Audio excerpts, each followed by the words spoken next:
Mo kí ẹ̀gbọ́n mi jáyà ẹ káàárọ̀.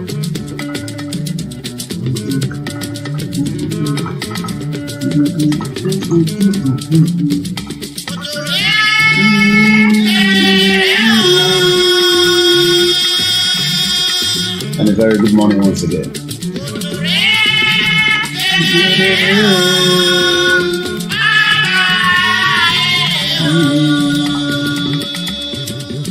As we continue our campaign and education, advantage of Yoruba nation as against our politicians. And a very good morning once again.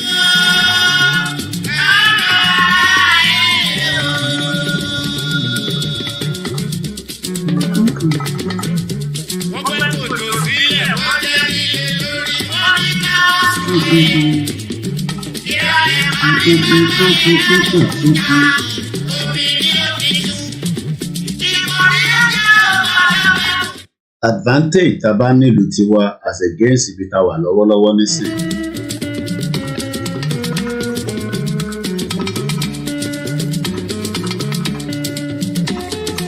(1999) constitution will never work. Politician cannot fix Yoruba land without constitution.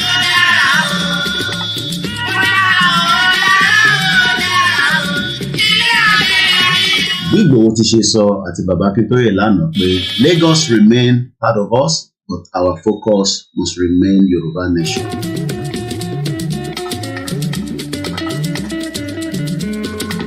Mo kí gbogbo àwọn tí wọ́n ń darí ètò Yoruba nation látòkè délẹ̀.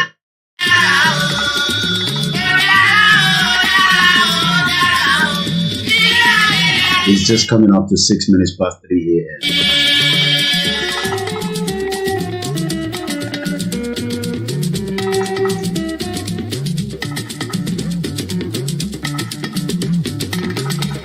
Mo kí gbogbo ẹ̀yin tí ẹ tí sùn tẹwà pẹ̀lú mi ní ọjọ́ òwe yìí.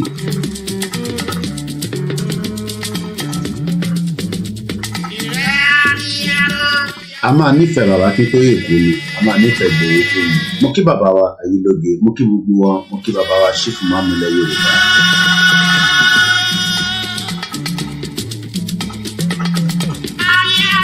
Ṣé abiyamọ làwọn politicians àbí ìkà abiyamọ?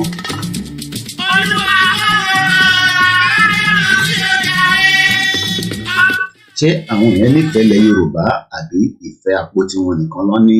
Mo kí bàbá wa Báyọ̀ Ajénifújà, mo fi tọ̀wọ̀tọ̀wọ̀ mo fi dárúkọ yín. Ìyá mi Sarah, mo kí yín. Àníṣe gbogbo ìgbà tí ẹ̀mí mi bá ti ń jí, bí mi bá ti sùn tí bá ti jí, Yorùbá nation náà ni. Àníṣe mi, iṣẹ́ kan tá gbà náà ni àti iṣẹ́ media. Media is 24/7. Mo ṣẹ̀ṣù mo ti jí, bá ti sùn 7 hours yẹn náà ti tó. Ìjọ kan a máa sùn àní kúkú jí, ìjà àwọn Yorùbá politician wọ́n ronú bẹ́ẹ̀.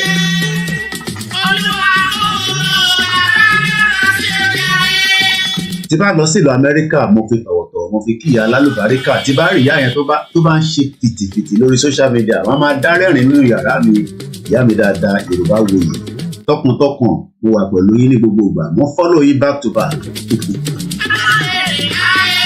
Ǹjẹ́ àwọn politician ilẹ̀ Yorùbá fi jẹ́ ká jèrè wá báyìí? Ǹjẹ́ fi jẹ́ ká jèrè? Lórí 1999 constitution náà lọ́dún pé fi darí àwọn èèyàn wa. Ilé ayé ìṣá. Mo kí Yorùbá wuyì lẹ́ẹ̀kan sí, mo kí ìdílé yín, ẹ kú iṣẹ́ takuntakun, ìyá alálùbáríkà. Mo máa ń gbọ́ yín dáadáa, máa ń jókòó, màá gbọ́ yín, màá dá rẹ́rìn gbà mí. Ẹ láwọn oríṣiríṣi ìsìyá lọ́wọ́, ìyá alálùbáríkà. Mo kí ìyá wa Sarah Oyèwọlé. Àníṣe bébí bá ti sùn bá ti dìde, Yorùbá nation náà ni, kò síbi tí mò ń lọ. Gbogbo tẹ́ ẹ̀ mọ̀ pátápátá ló ti di dandan pé ẹ wújọ́ táwọn bàbá yìí ti ń kọrin bọ̀.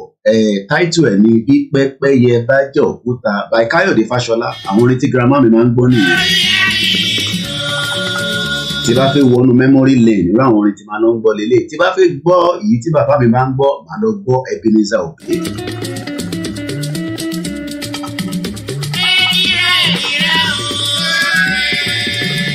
Mo kí gbogbo ẹ̀yin Amẹ́ríkà lọ́hùn. Aago 4 nílẹ̀ Yorùbá bá ṣe ń sọ̀rọ̀ báyìí, gbogbo ẹ máa dúdú wokowoko ni. Ẹlòmíì ò tẹ̀ níná láti bí oṣù 6. pé pẹ́pẹ́yẹ bá jòkúta omi náà ló máa fi ṣú ni. Àwa kọ́la lórin, àwa dẹ̀ kọ́la ní copyright. Ibì kan wà nílẹ̀ Yorùbá, ìbejì ló máa ń bí níbẹ̀. Ìbejì á máa wùn mí náà bí, ìbejì á máa wùn yàn bí wọ́n bá rí ìbejì. Láyé jọ́hún nìyẹn, bí wọ́n bá bí ìbejì nílẹ̀ Yorùbá nísìn, àyà máa já ní báwo ló ṣe fẹ́ tọ́ wọn. Ìbejì wẹ́rẹ́. Mo kí gbogbo ẹ̀yin tẹ́tí wà lórí Instagram, mo kí ẹ̀yin tẹ́ wà lórí Mixlr.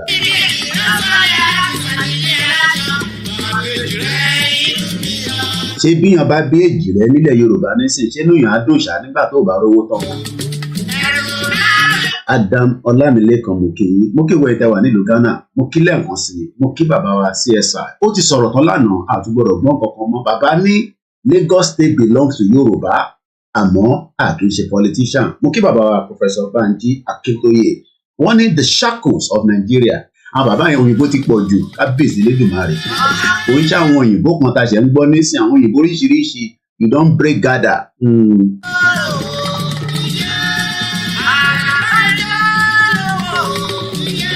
Àníṣe advantage of Yoruba nation, òun mo fẹ́ gbẹ́nu lé lọ́wọ́ ọ̀gànjọ́ òwe. Níbo la ti fẹ́ rí owó fún ìbejì pẹ̀lú ẹkọ́nọ́mì Nàìjíríà lọ́wọ́lọ́wọ́ ẹ̀.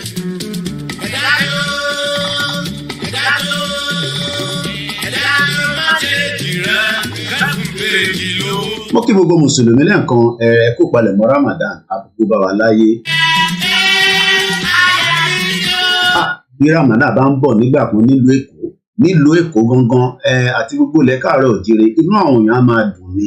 Ṣé inú àwọn èèyàn ń dùn ṣá pé Ramadan ń bọ̀ níbi tí kò sówó tí kò sóúnjẹ? Yoruba nation is not going back. Lẹ́ẹ̀kan sí akíyàwó Yorùbá wuyì tó wà pẹ̀lú wa lálẹ́ yìí. Mo kí ẹ̀gbọ́n mi dáadáa, the general, ohun yẹn nìyẹn, ìjáyà. Mo lọ bẹ́ẹ̀ mo kí gbogbo àwọn mídíà tí à ń ṣiṣẹ́ takuntakun.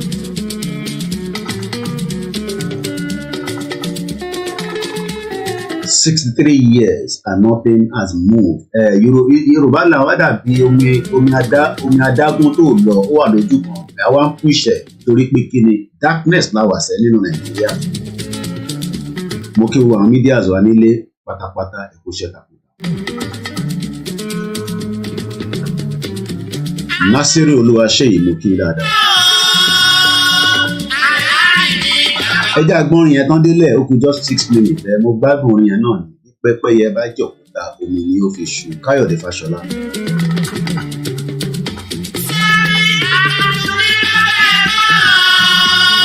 Àwọn eléyìí ti rí vision, wọ́n ti fi kọrin, tètè dáwọn lóhùn ni nítorí pé ìtàn ń kọ níjọ́ náà lọ́hùn ó yàtọ̀ sí táwọn Davido ń kọ lọ́wọ́lọ́wọ́ nísìnyí. Gbogbo ẹ̀yin tẹ́ ń ṣe ìkà pé Yorùbá nation ní lọ, irọ́ lẹ pàṣẹ, àwa náà nígbà fún yín.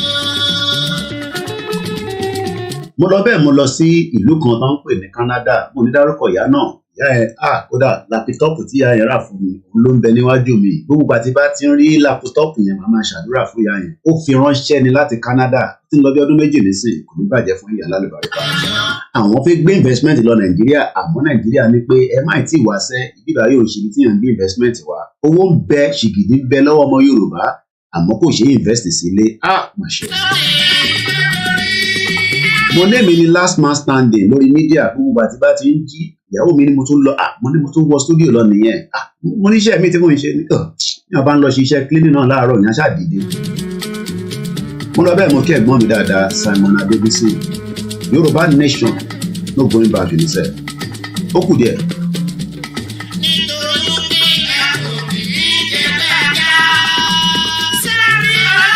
Nàìjíríà ò sí lọ́wọ́ wa mọ́sẹ́, bẹ́yàn kan bá ṣe ń sọ pé àwa la ní Nàìjíríà, irọ́ ló pa. Kábíyèsí Elédùmarè, àwọn èèyàn gbọ́n passport ya ni o. Àwọn ọmọ Peter Obi á sọ fún yín sẹ́ẹ̀, àwa ti mọ̀ pé Nàìjíríà ò ṣiṣẹ́, àbí àwọn ni ò gbọ́ tẹ́lẹ̀ ni. Obedient, we told you that Nigeria is not for you, but you refuse to listen to us. Gbogbo èèyàn agbèrò tí ẹ̀ ń threaten àwọn èèyàn lẹ́kọ̀ọ́, ẹ túbọ̀ máa ṣe bẹ́ẹ̀ ilẹ̀ láyé yìí ni, bí gbogbo Ọlọ́run náà ní ni, ó kù díẹ̀ náà ni. Sanwó-Olú ọdún 4 náà ni àbí lẹ́yìn ọdún 4 kí ló máa kù, òun náà tún sá lọ Senate. Mo kí wọ ẹtẹ wà nílùú Faransé. like àwọn ọmọ France àwọn ṣe tẹ́ bá ti bẹ̀rẹ̀ protest báyìí wọ́n juná nìyẹn gbàgà mo sọ fún yín pé lórí ètò tèmi bí ìjà ni bí àti bá lọ sọ́dọ̀ àwọn ìyá mi Yorùbá wò àwọn máa fi ọgbọ́n àgbàlagbà ọgbọ́n òye ìyá á máa fi gbé bọ́ níbí báyìí bí ìjà ni mo sọ fún yín ẹni tó ò bá lè dúró kò ṣe dandan my utterance might be different from others èmi bìlí pé a máa jà ní àwọn kan ní àníjà wọn ní ká máa wòran.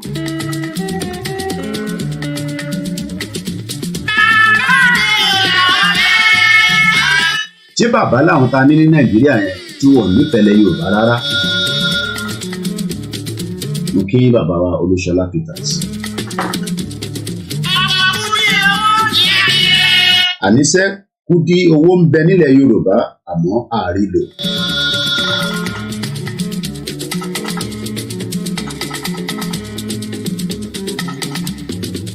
Once again, a very good morning. It's just 3:15 a.m. here in London, where we are bringing the live transmission. Lẹ́yìn ilé àpilẹ̀ àtẹ̀mọ́ àwọn ọmọ agbọ́n ní ètò.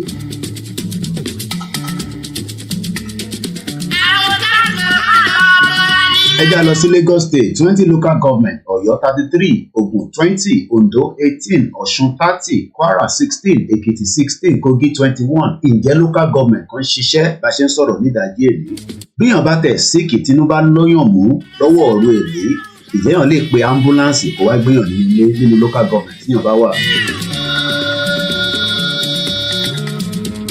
Ẹ̀gbọ́n mi Simon Adébísí sọ pé systematically and structurally you are no longer Lagos, Ablet, you own Nigeria.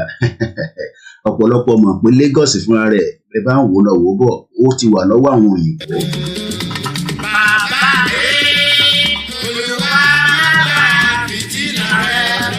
Àìmọye fìtílà tí Nàìjíríà ti gbà lọ́wọ́ Olúwẹ̀.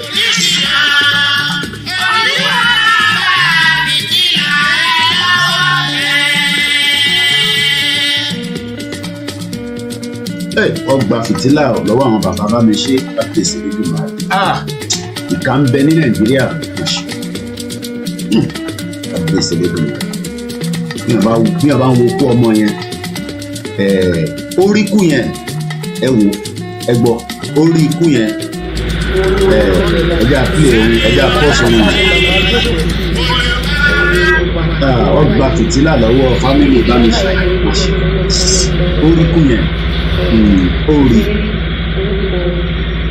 Orí nọ́mbà bọ́ọ̀sì yẹn kò mọ̀ pé bọ́ọ̀sì tó máa pàdé náà ni fìtílà wọ́n gbà kúrò lọ́wọ́ àwọn fámìlì ẹ̀ àpèsè lẹ́nu. Ó ti ní kọ́ máa sọ fún yàn kankan kò mọ̀ pé ó ti dé wọ́n ṣe ká.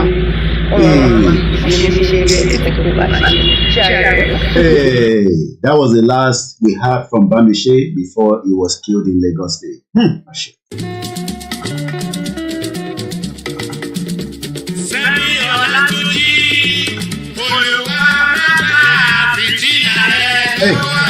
Ọgbà fìtílà lọ́wọ́ fámìlì Bámiṣé.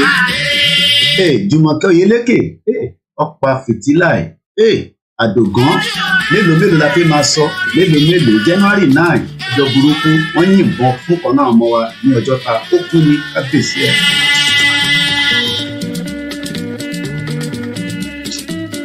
Bí wọ́n bá ní Yorùbá nation ní wáyé ìwọ́kọ́ lọ Elédùmarè ó ń bọ̀ ó kù díẹ̀ ní inshallah.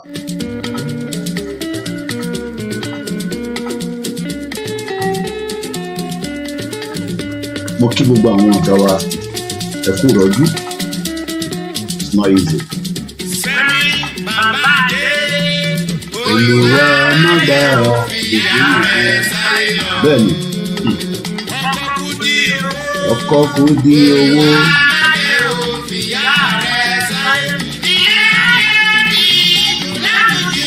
Ó dùn ládùn jù.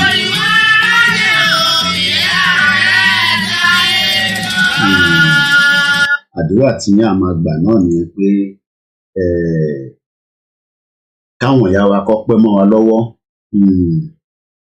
àbẹ̀sẹ̀ ká má sunkún ọmọ àwọn fámìlì Bámiṣé she's just under 20 years plus just reason ó tún bẹ̀rẹ̀ pé ṣe live when you see Koiki like this is live this is not pre-recorded it's just coming up to 19 minutes past.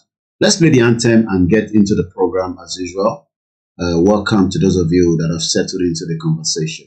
This is the anthem. Orílẹ̀-èdè àgbéga àgbéga àgbéga ìgbàgbọ́ láti bẹ̀rù àṣìṣe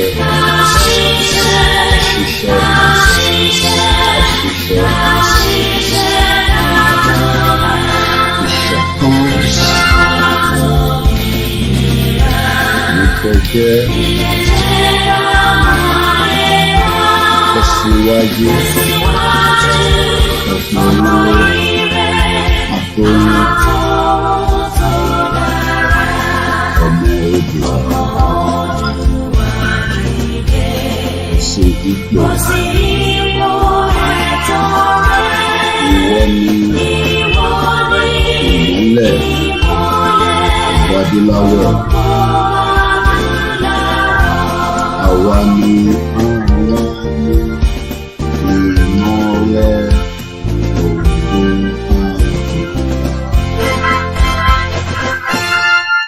And a very good morning and welcome to the live transmission. It's just 21 minutes past 3 a.m. in London. Tá bá ń sọ pé London wà lábẹ́ England. Tá bá sọ pé England wà nínú United Kingdom. Very beautiful country. I pray a lot of you will have opportunity tí ìyá tó bí mi lọ́mọ fún mi to have lived in this part of the world. Tèmi náà máa wà Nàìjíríà, mo lè máa ṣe bí MC Olúọmọ, èmi náà lè máa gbowó títì, kódà mo lè máa gba tàdúgbò mi ní Sùúrùlérè, ẹ ṣàfihàn mi ní junction yẹn, kémi náà máa jẹun. Ọ̀kadà mélòó ló ń kọjá ní bíbá? 100 that every day, 1,000 naira. You multiply that by 7 days a week. Nínú 1,000 multiplied by 100, èló ní ẹ fún wa? In the mass. And then you probably just give a little bit to Lagos State. Bó dẹ̀ ṣe ń ṣẹlẹ̀ náà nìyẹn ní gbogbo ilẹ̀ Yorùbá o. Tó bá ti mọ politician, tó bá dẹ̀ ní àyà tí o lè gba ìgò mọ́ra àbí ọ̀bẹ àbí kó jẹ́ bí kúrúkù wọn, you become somebody within the territory. So ìwọ̀nba nìyẹn lè blame àwọn tó wà nílé díẹ̀. But we hope that in the long run, they will understand that ìyẹn kì í ṣe advantage o.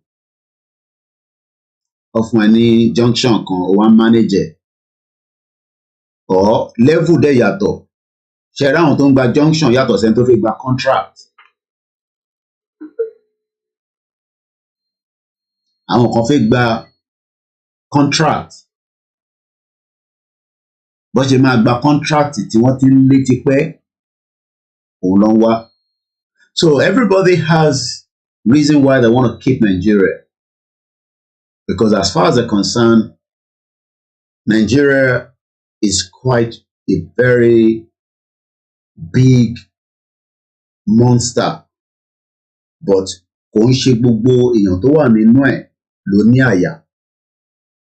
Ẹ mọ̀ padà ní ilé táwa náà ṣe nísìn. A ní àyà jùlọ. Ẹlòkan ní ẹlòmíràn ní láyé èyí tó ń ṣe yìí.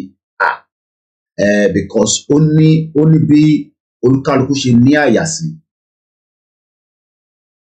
I better understand.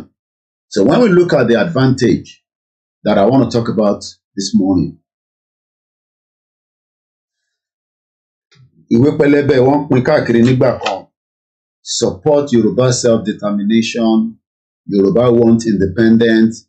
Yoruba nation independent must stand before any political election in Yorubaland. Àwọn Yorùbá náà wọ́n gbọ́. Wọ́n ní ẹ get out. A máa lọ ṣe ìdìbò. Kódà mo rí àwọn ìyá kan tó ń sunkún lọ́nà Ìkòròdú. Wọ́n ní wọ́n fáwọn lówó. Báwọn táwọn rí mọ nìyẹn. Inú òkùnkùn ló wà. Àwọn ní benefit of being a Yoruba nation. Kódà pé mo ní fídíò kan tí mo lè fi buttress ẹ̀ ní bíbá. Once again, this is a live transmission. My name is OLAMILEKAN.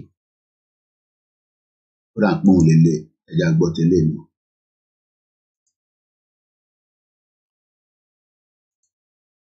I'm not sure if this one got a sound. Only sound. Let's see.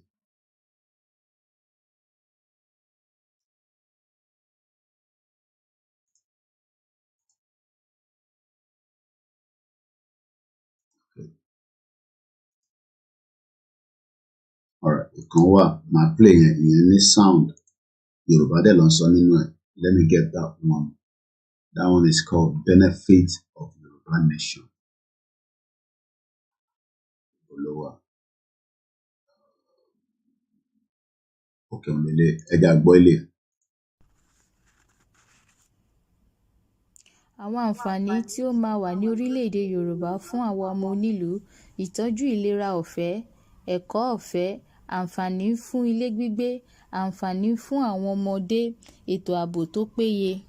Òkùnkùn paradà, ìmọ́lẹ̀ dé, èyí túmọ̀ sí pé a máa níná nígbàkigbà àti lóòrèkóòrè.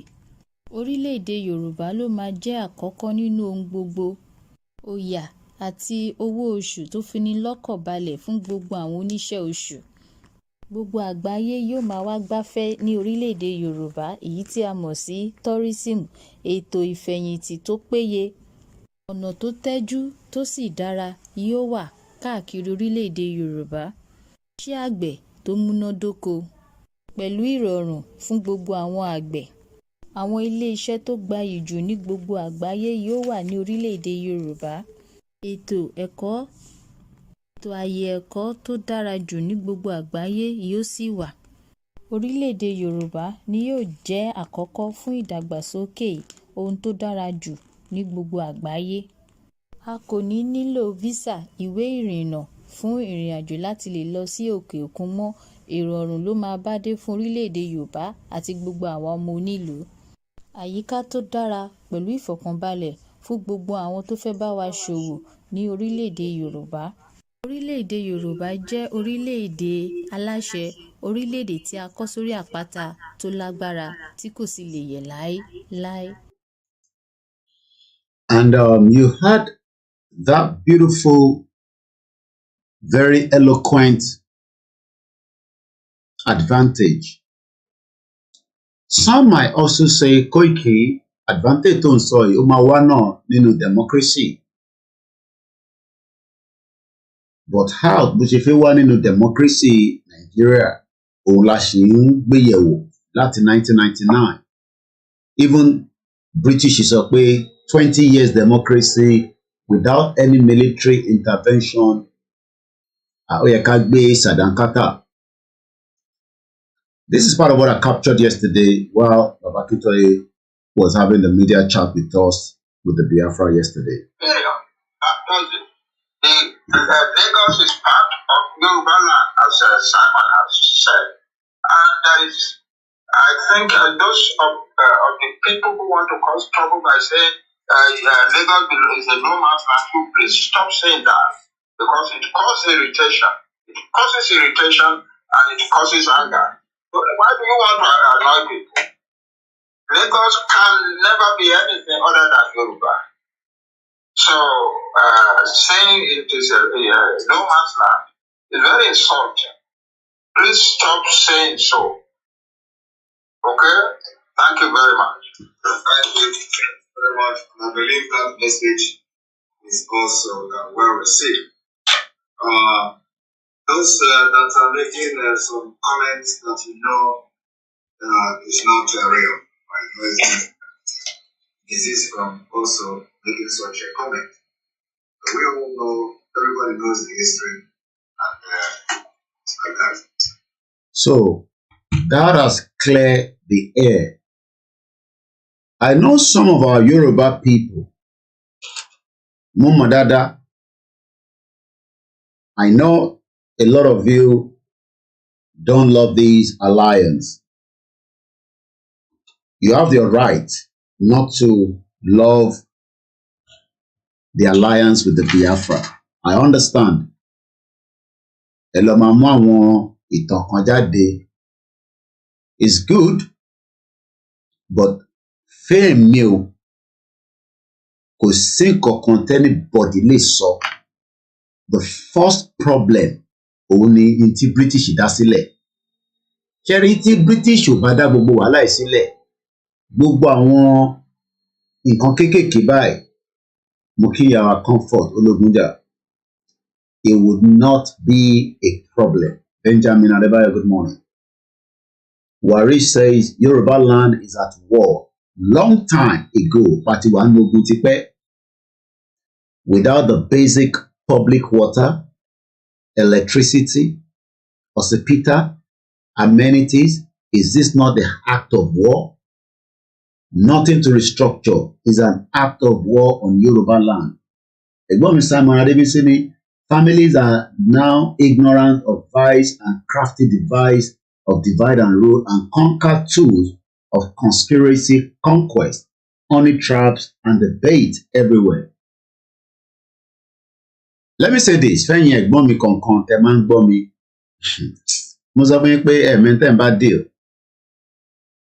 Èmi máa sọ, máa boast all the time because background mi ó wà very, very unique. I'm not going to mention their names, but ó ṣeé ṣe kẹ́ máa wo program yìí àbí kẹ́ bá pàdé. Bí a ṣe parí media chat pẹ̀lú àwọn Biafra lánàá, I got a call. Láwọn ọmọ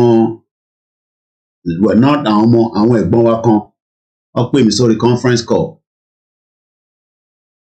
Ṣé mi ò rí ọ̀rọ̀ tí Simon sọ nínú ibì kan tó ti tweet pé àwọn kó ESN bọ̀ ní ẹ follow mi o dáadáa lórí ọ̀rọ̀ tí mo fẹ́ sọ yìí. Ọmọ máa gbọ́ mi báyìí o. Ẹ wò mí dáadáa. Ẹ wò mí dáadáa. Ẹ lè dá àárín èmi personally, mo tẹ̀ sọ̀rọ̀ Yorùbá nation náà, ẹ lè dá àárín èmi personally àtàwọn Biafra ro.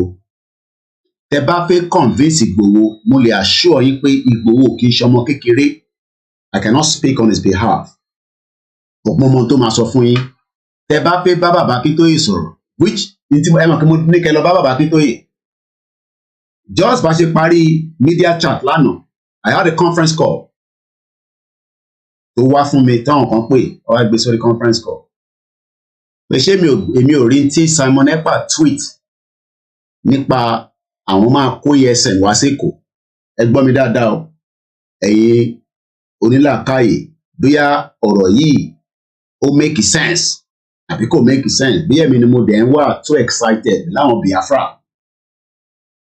Mo kí bàbá Pastor Emmanuel, ẹ̀yin ò gbọ́dọ̀ sùn, bàbá Olúwa ò gbọ́dọ̀ sùn. Ó yẹ kẹ́yin wà nínú àdúrà ní gbogbo ìgbà fún ilẹ̀ Yorùbá.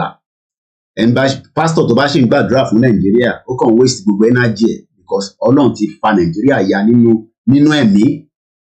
Mo ń padà bọ̀. Nígbà tó pè mí, ẹ mọ̀ as usual, kódà orí oúnjẹ ni mo wà. Gbogbo wàhálà ká ti ṣe. Mo sọ fún pé báwo nìyẹn ṣe fẹ́ sanra.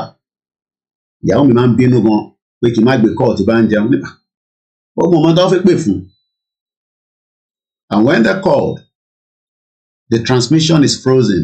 Okay, I don't know why. I know it's not full yet. On show red, green. So about our manager, I don't know why I'm getting such. Kò dẹ̀ kó rí bẹ́ẹ̀ torí pé gbogbo device táwọn ọmọ mi ń lò gbogbo ẹ̀ pátápátá ló wà, even though wọ́n máa ṣiṣẹ́ ní background, but let's manage it as much as we can. Ẹ má bínú, I don't know why I can see that it's not stable. On lọ in and out, on green, on orange, ó dẹ̀ ń lọ sí red. It should be full green, and I don't have anything running at the background. Well, I mean, I have a couple of devices operating, but these are the normal things I use all the time. So ẹ má bínú, and I don't know whether to stop one of the Twitter that we are running.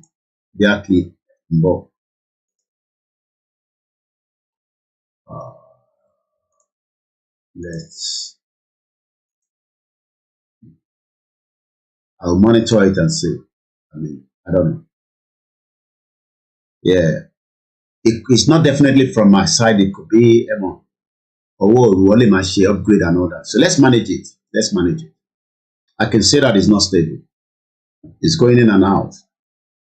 but let's manage it if we can.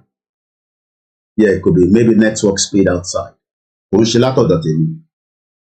Paul náà làwọn náà máa ń ṣe upgrade, but some of us work late nights like I do most of the time. And I can see it from my screen here on my other laptop here. So let's manage it. So kí ni mo fẹ́ fàyọ ni pé I could stop one of the broadcasts from the Twitter of Yomex. I stop here. So we have fun and a bit of relief, you know. So I've stopped that. So let's see if things might hold.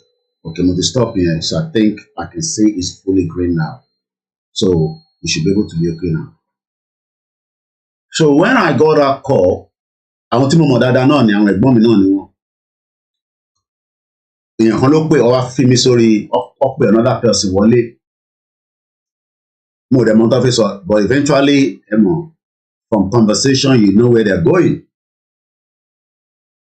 Ó wá ní pé àwọn ṣe gbọ́ media chat bàbá àti àwa àti I've removed the Yomex on Twitter live stream, so it's stable now. Thank you, Just Reason. Danielo Yedemuki, I want you to follow me with this.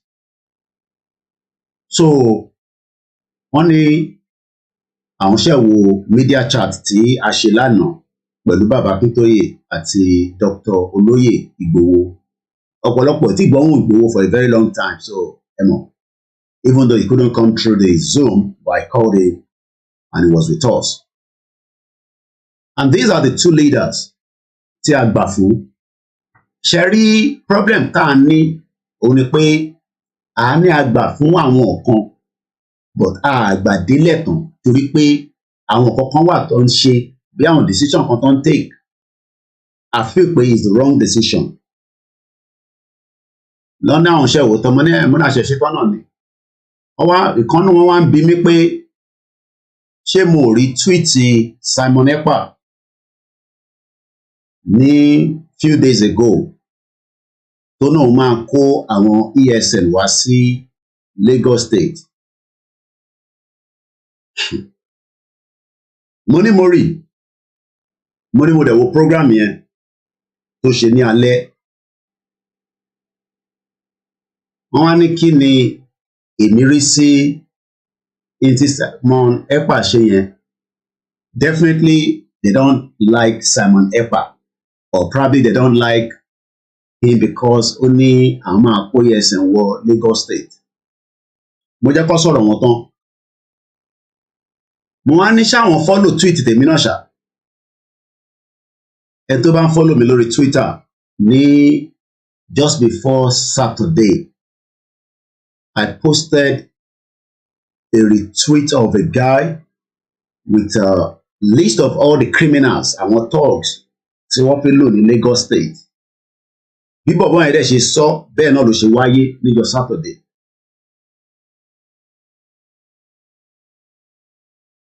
They couldn't say much. Nígbà tó tún máa tẹ̀síwájú wọn ní alliance wa yẹn pé ṣé alliance yẹn ǹjẹ́ ànígbé yẹ̀wò padà again. Mo ní wẹ̀ lórí alliance ta ní pẹ̀lú àwọn Biafra. Ẹ lọ bá bàbá Akíntóyè àti Ìgbòho. Èmi kọ́ ni máa make a decision lórí ẹ̀. Let me put this on record again. A kàn ń pọ́nra wa lé gẹ́gẹ́ bí ọmọ Yorùbá ni. Ẹ wojú tèmi dáadáa. Ìyẹn kọ́kàn bọ́ mi nínú yín o. Ṣé rí this motion pé ká má ní alliance, ká lọ dá jàjà yẹn nìkan. Bàbá Akíntóyè ti sọ frequently, ó sì sọ lánàá, bàbá yẹn sì sọ lánàá. Alliance ò mean pé Biafra ló máa dictate ọ̀nà táwa fi gbà jáde kúrò ní Nàìjíríà fún wa. Collaboration la kàn ń ṣe, just as bí America àti UK àti different countries wọ́n ṣe máa ń collaborate láti kàn fi make sure pé ìtọ́pẹ́ ṣe yẹn ó possible.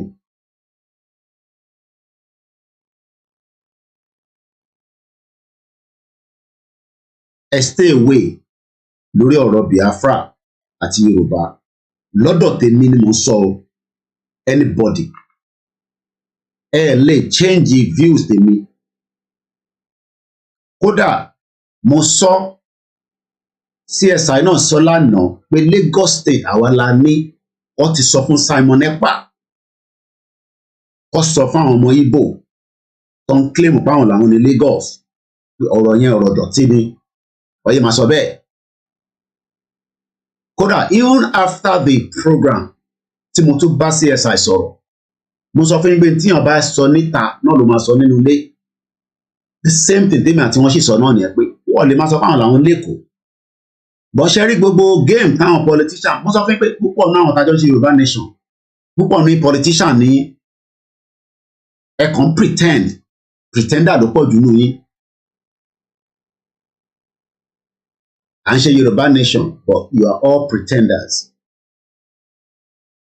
Wọ́n ṣe ọmọ kékeré o, ẹ lè máa wò mí báyìí. At least my mom is old enough to have pilot me tèmi náà fi di ọkùnrin báyìí. Mo dẹ̀ sọ, kódà mo tún sọ fún CSI lánàá nígbà tí màá tí wọ́n sọ̀rọ̀ pé báwo bó jẹ́ Simon fúnra rẹ̀ lónà òfin wa gba Lagos, a máa bàjá. A dẹ̀ máa fẹ̀mí wálẹ̀ fún pé tó bá jẹ́ yẹn nìkan ni a máa fi bára wa jà, tẹ́mi máa bọ́ orí arẹ́dì fún.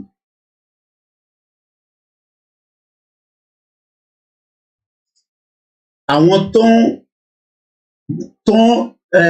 ń oppress èèyàn wa nílé, gbogbo alámọ̀ wọn ní gbogbo ilẹ̀ Yorùbá. Àwọn ESN lẹ́yìn wà more concerned about.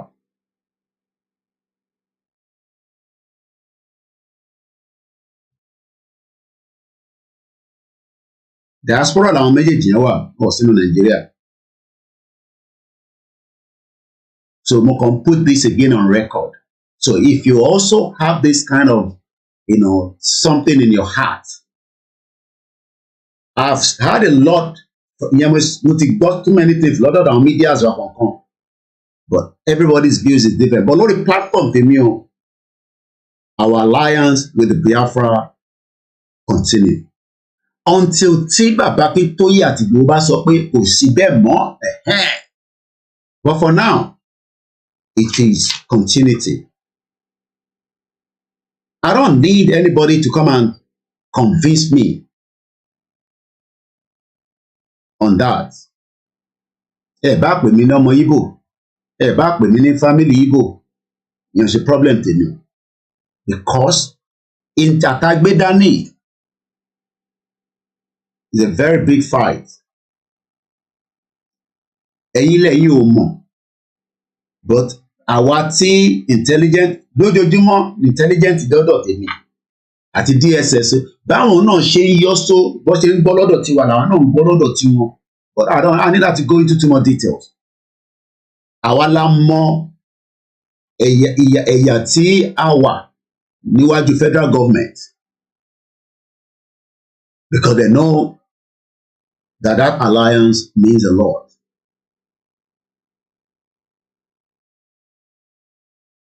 So mo bẹ̀ yín ni, ẹ̀yin ń kó mi, ẹ̀wọ̀n kí mo respect yín gan lórí ọ̀rọ̀ alliance yẹn. Mo fẹ́ gbọ́ opinion yẹn kọ sínú pépà, ẹ ṣe audio ẹ gbé síta, ẹ má sọ fún mi. I'm not interested. Ká má bàa wojú ara wa. Ẹ̀yin náà ṣe program lé lórí, ẹ debunk ẹ whatever tẹ́ bá fẹ́ ṣe, but èmi á máa sọ fún yín pé lórí ètò koikimedia until tí bàbá Akíntóyè àti Ìgbòho bá sọ fún mi pé a ní alliance pẹ̀lú wọn mọ́.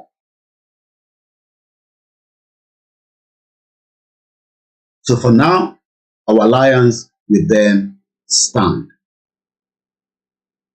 Ṣé utterance tèmi náà sọ àti tí Simon Ekpa ń sọ, tẹ́ni Simon Ekpa náà fẹ́ kó ESN wá sẹ́kọ̀ọ́. But ẹ rí tèmi sọ pé àwọn kan fẹ́ pa àwọn èèyàn wa nílé, àwọn MC Olúọmọ àti set gbogbo wọn bẹ́ẹ̀.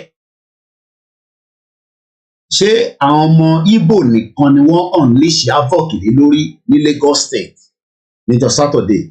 So ẹ̀yin ò rí pé àwọn ọmọ Yorùbá kan wà níbẹ̀ tí wọ́n also ṣe havoc fún.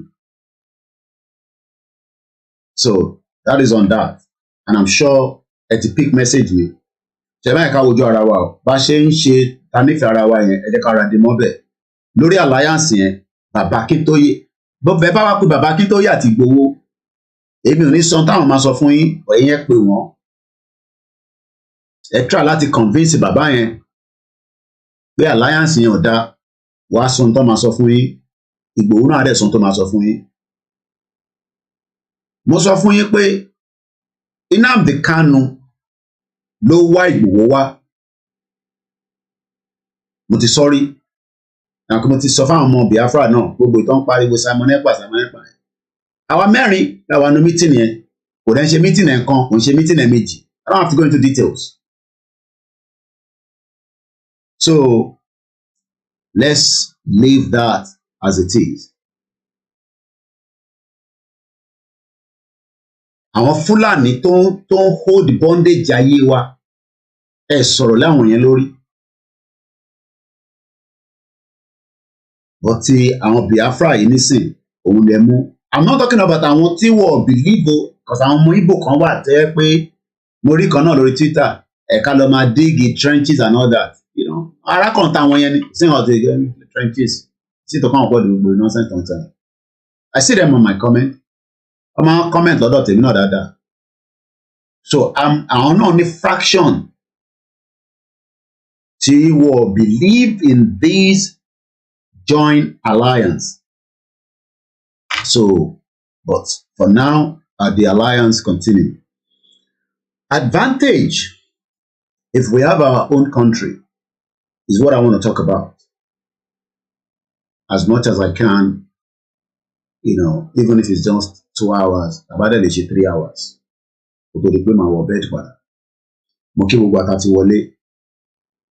Once again, I know it is. Good morning.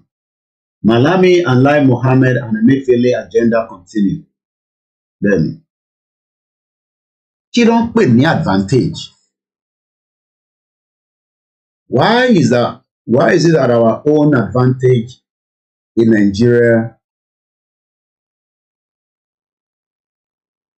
will move forward? Mo kí bàbá mi Ayọ̀rẹ́, go dinner, good morning. Mo kí ìyàwó lẹ́ǹkan sí ológun jà Ọláṣẹ́ni, mo kí gbogbo ẹ̀gbọ́n mi náà. Mo kí ìyàwó Mohammed Muinat, ìyàwó Elizabeth Adenekan Ṣọlá Abíkọ́yà, mo kí ìyàwó Bíọ́lá Ṣínà, tọ̀wọ̀tọ̀wọ̀ wọn fi ń dárúkọ gbogbo yín. Ṣé kò sí advantage nísìn ni? Why are we thinking that ó dìgbà tá a bá gba Yorùbá nation la máa rí advantage? Is it because we don't have advantage today, or that those advantage have been suppressed? Good morning, Yaya Falashade. David Shotunde, good morning. Nasir Oluwase, good morning. Good morning, Comrade Plan B, and the rest of you that have joined. Prince Adiola, good morning. Sonki, good morning.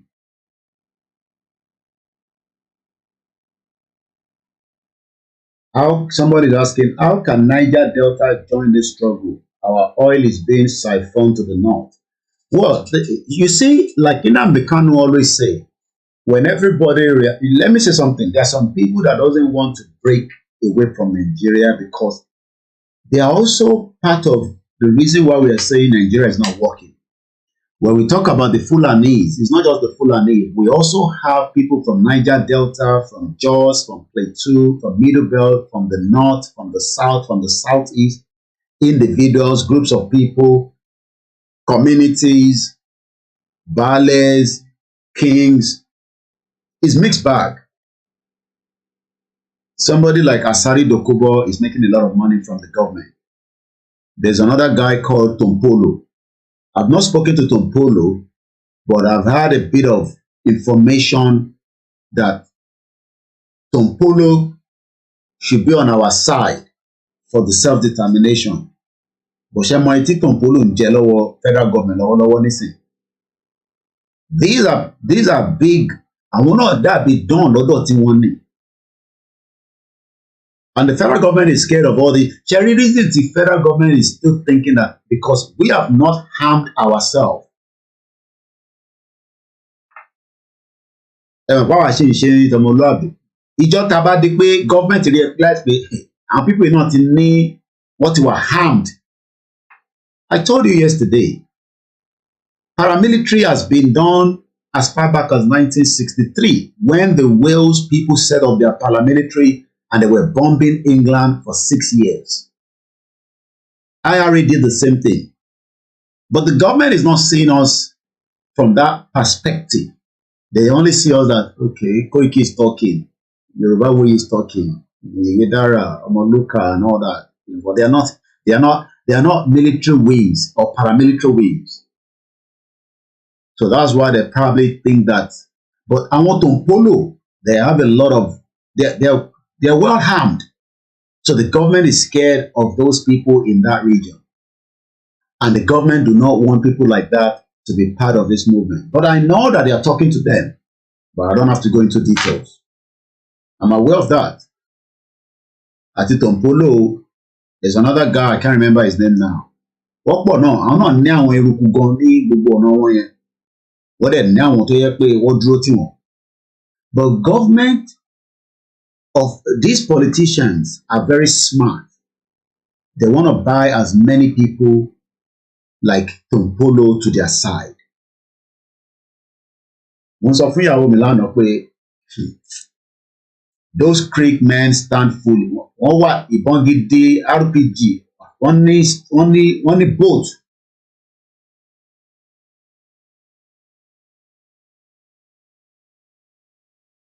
They became armed under Jonathan. Ṣẹ́rí tó bá jẹ́ pé Ọbásanjọ́ bàbá yẹn dáadáa yẹn kí n má sàn kàn mí. Ó fix up OPC dáadáa. Wọ́n bá máa bẹ̀rù OPC ju bó ṣe. Wọ́n bẹ̀rù OPC kan lọ títí. Wọ́n mọ̀ pé OPC wà níbẹ̀. Wọ́n mọ̀ pa láwọn OPC even though if they are divided. But Ọbásanjọ́ ló yẹ kó fund wọn dáadáa. But bàbá burúkú yẹn. But kí ni mo fẹ́ fààyàn ni pé advantage of having our own nation. Àwọn tó fẹ́ jẹ́ ká advantage yẹn wáyé ló pọ̀ jù. So when somebody like that say, what do I see with the Niger Delta? Yes, we love them to have been part of those campaigning for self-determination. But there are still some individuals among them that are still chopping. And the federal government fund is a big one. But I want us to remember that whether they like it or not, everybody at some point will start to get the message. Dr. Benjamin, good morning. Asari Dokubo, we saw him the other day, some few months ago, with full military, So around your band, they don't want them to be part of self-determination. You're right, Mr. Abiodun. British are the major problem in Nigeria. I don't really understand why the ex-High Commissioner said 2023 is the best in Nigeria. Well, that is what she can say. Dinex, good morning. Mokiyawa Eunice Ladipo. Our advantage can be multiplied in fold than where we are right now. And each time I look up my wall, maybe to local government was anything. Though I take local government, but I know that Lagos 20 or your 33, and I think Makinde won about 31. Look, àwọn èèyàn wá nífẹ̀ẹ́ àwọn politicians here, naturally, or I don't know. So our people are not seeing what we are saying, pé tá a bá sọ pé Mákindé ò ṣe dáadáa, wá ní kí ni mo mean by that, because as far as they're concerned, I want to go to Oyo State now. A ti sọ̀rọ̀ nípa Ondo a few times and Lagos. Let's pick on Oyo State. Mákindé was able to win 31 local government, but does that mean that the 31, or let's take everything together, the 33 local government today, people might say his government is continuity. Kolon Fonke Ajimobi, he tried his best, and the rest of those that were there prior to Ajimobi, up to Seyi Makinde now. For how long la ma fi dúró kó tó di pé 33 local government will be developed? Roughly, how many more elections la ní láti ṣe? Another 3, 4, 5, and multiply it by 4 years. So when we are here saying, Muki went out on Instagram, thank you for joining us on the conversation. And picture Moten Woye Onibamishe to work by last year, February, in Lagos State. Good morning, Eunice. How you doing, my sister? So when Tabawo Oyo State is a very big state. Let's say we are still in Nigeria for argument's sake. Ajadiba Aderomoke, Egbomi Simon Adebisini, what is the standard of quality and quantitative development without flimsy excuses? Let's speak on Oyo State. Those of you that are watching, good morning, Sheung, Guru Dola, and those of you that are also silent listeners. Thank you, Eunice, for joining us again. Should we remain in Nigeria? Roughly, how long do you think it will take to develop Oyo State? That is Oyo State in the map. Or Oyo ló wà in between Kwara, Osun, and towards the down Ogun State in this our beautiful map that I just love this map now because it shows in time from Gongon. How long do you think it's going to take us if we remain in Nigeria? Then this is okay, Oyo State should be like 4th state by now. How long do you think it will take if we are not fighting for Yoruba nation? How long do you think it will take to fix Oyo State to the standard of South Africa? So I don't want to go to Europe. To the standard of South Africa. How long? 10 years? 20 years? Because if we say 20 years, that means 20 plus the 20 that we've used already, that's about 40 years. So Tabani 20, let's just stick to 20. Daniel Oyede say he can never develop because Seyi Makinde leave, another thief will come and restart his own. Okay? And your blessings say that will be another century. Okay? Even my brother say, somebody says, even South Africa is falling back. I need to adjust these charts coming from the Facebook. I need to make it look a little bit more brighter. I need to change the background. I'll work on that. Some kids say, firstly, there's no planned building. Secondly, it will take forever. Ion Blessing says 100 years. What about those of you on my Instagram? Are you with us? What is your take on that? Oyo State is the state I'm talking about right now. How long do you think it will take for development to get into Oyo State? How long?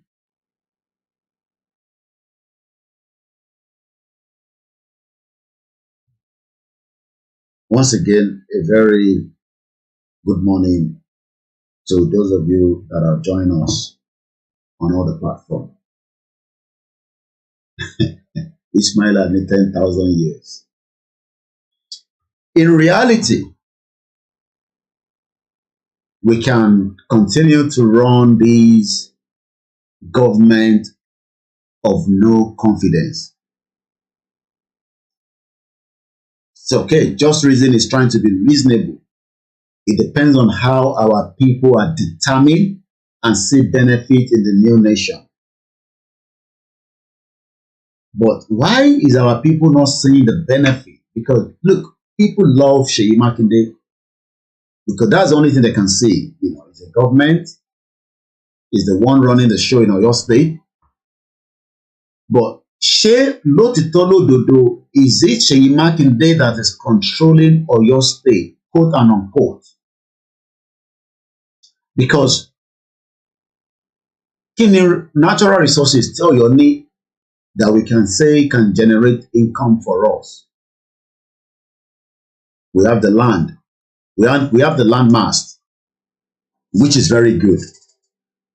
Oyo could be the boundary to distribute almost everything that is needed within the Yoruba territory, looking at Oyo State as it is. Okay, so yes, I'm saying in a Nigeria context. How long will it take to build Oyo State in a Nigeria context, not in a Yoruba nation context? Because we are still in Nigeria and we are talking about development, advantage. But if we remain in Nigeria, will Oyo State develop? And how long? 20 years, 30 years? So these politicians, their job is based on what we have presently. I would expect Afenifere to come out now and just say, that is it, enough is enough. We also, as a Yoruba social cultural group, are pulling out of this union and then back and endorse Yoruba nation officially. That is what I expect from them after all these shenanigans of this election. If Afenifere does not do so, I don't know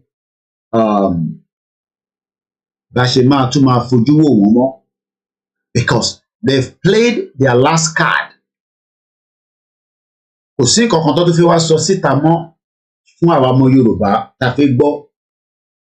Their last card was ẹ jẹ́ kí Igbo lọ ṣe, what they endorsed Peter Obi, fair enough.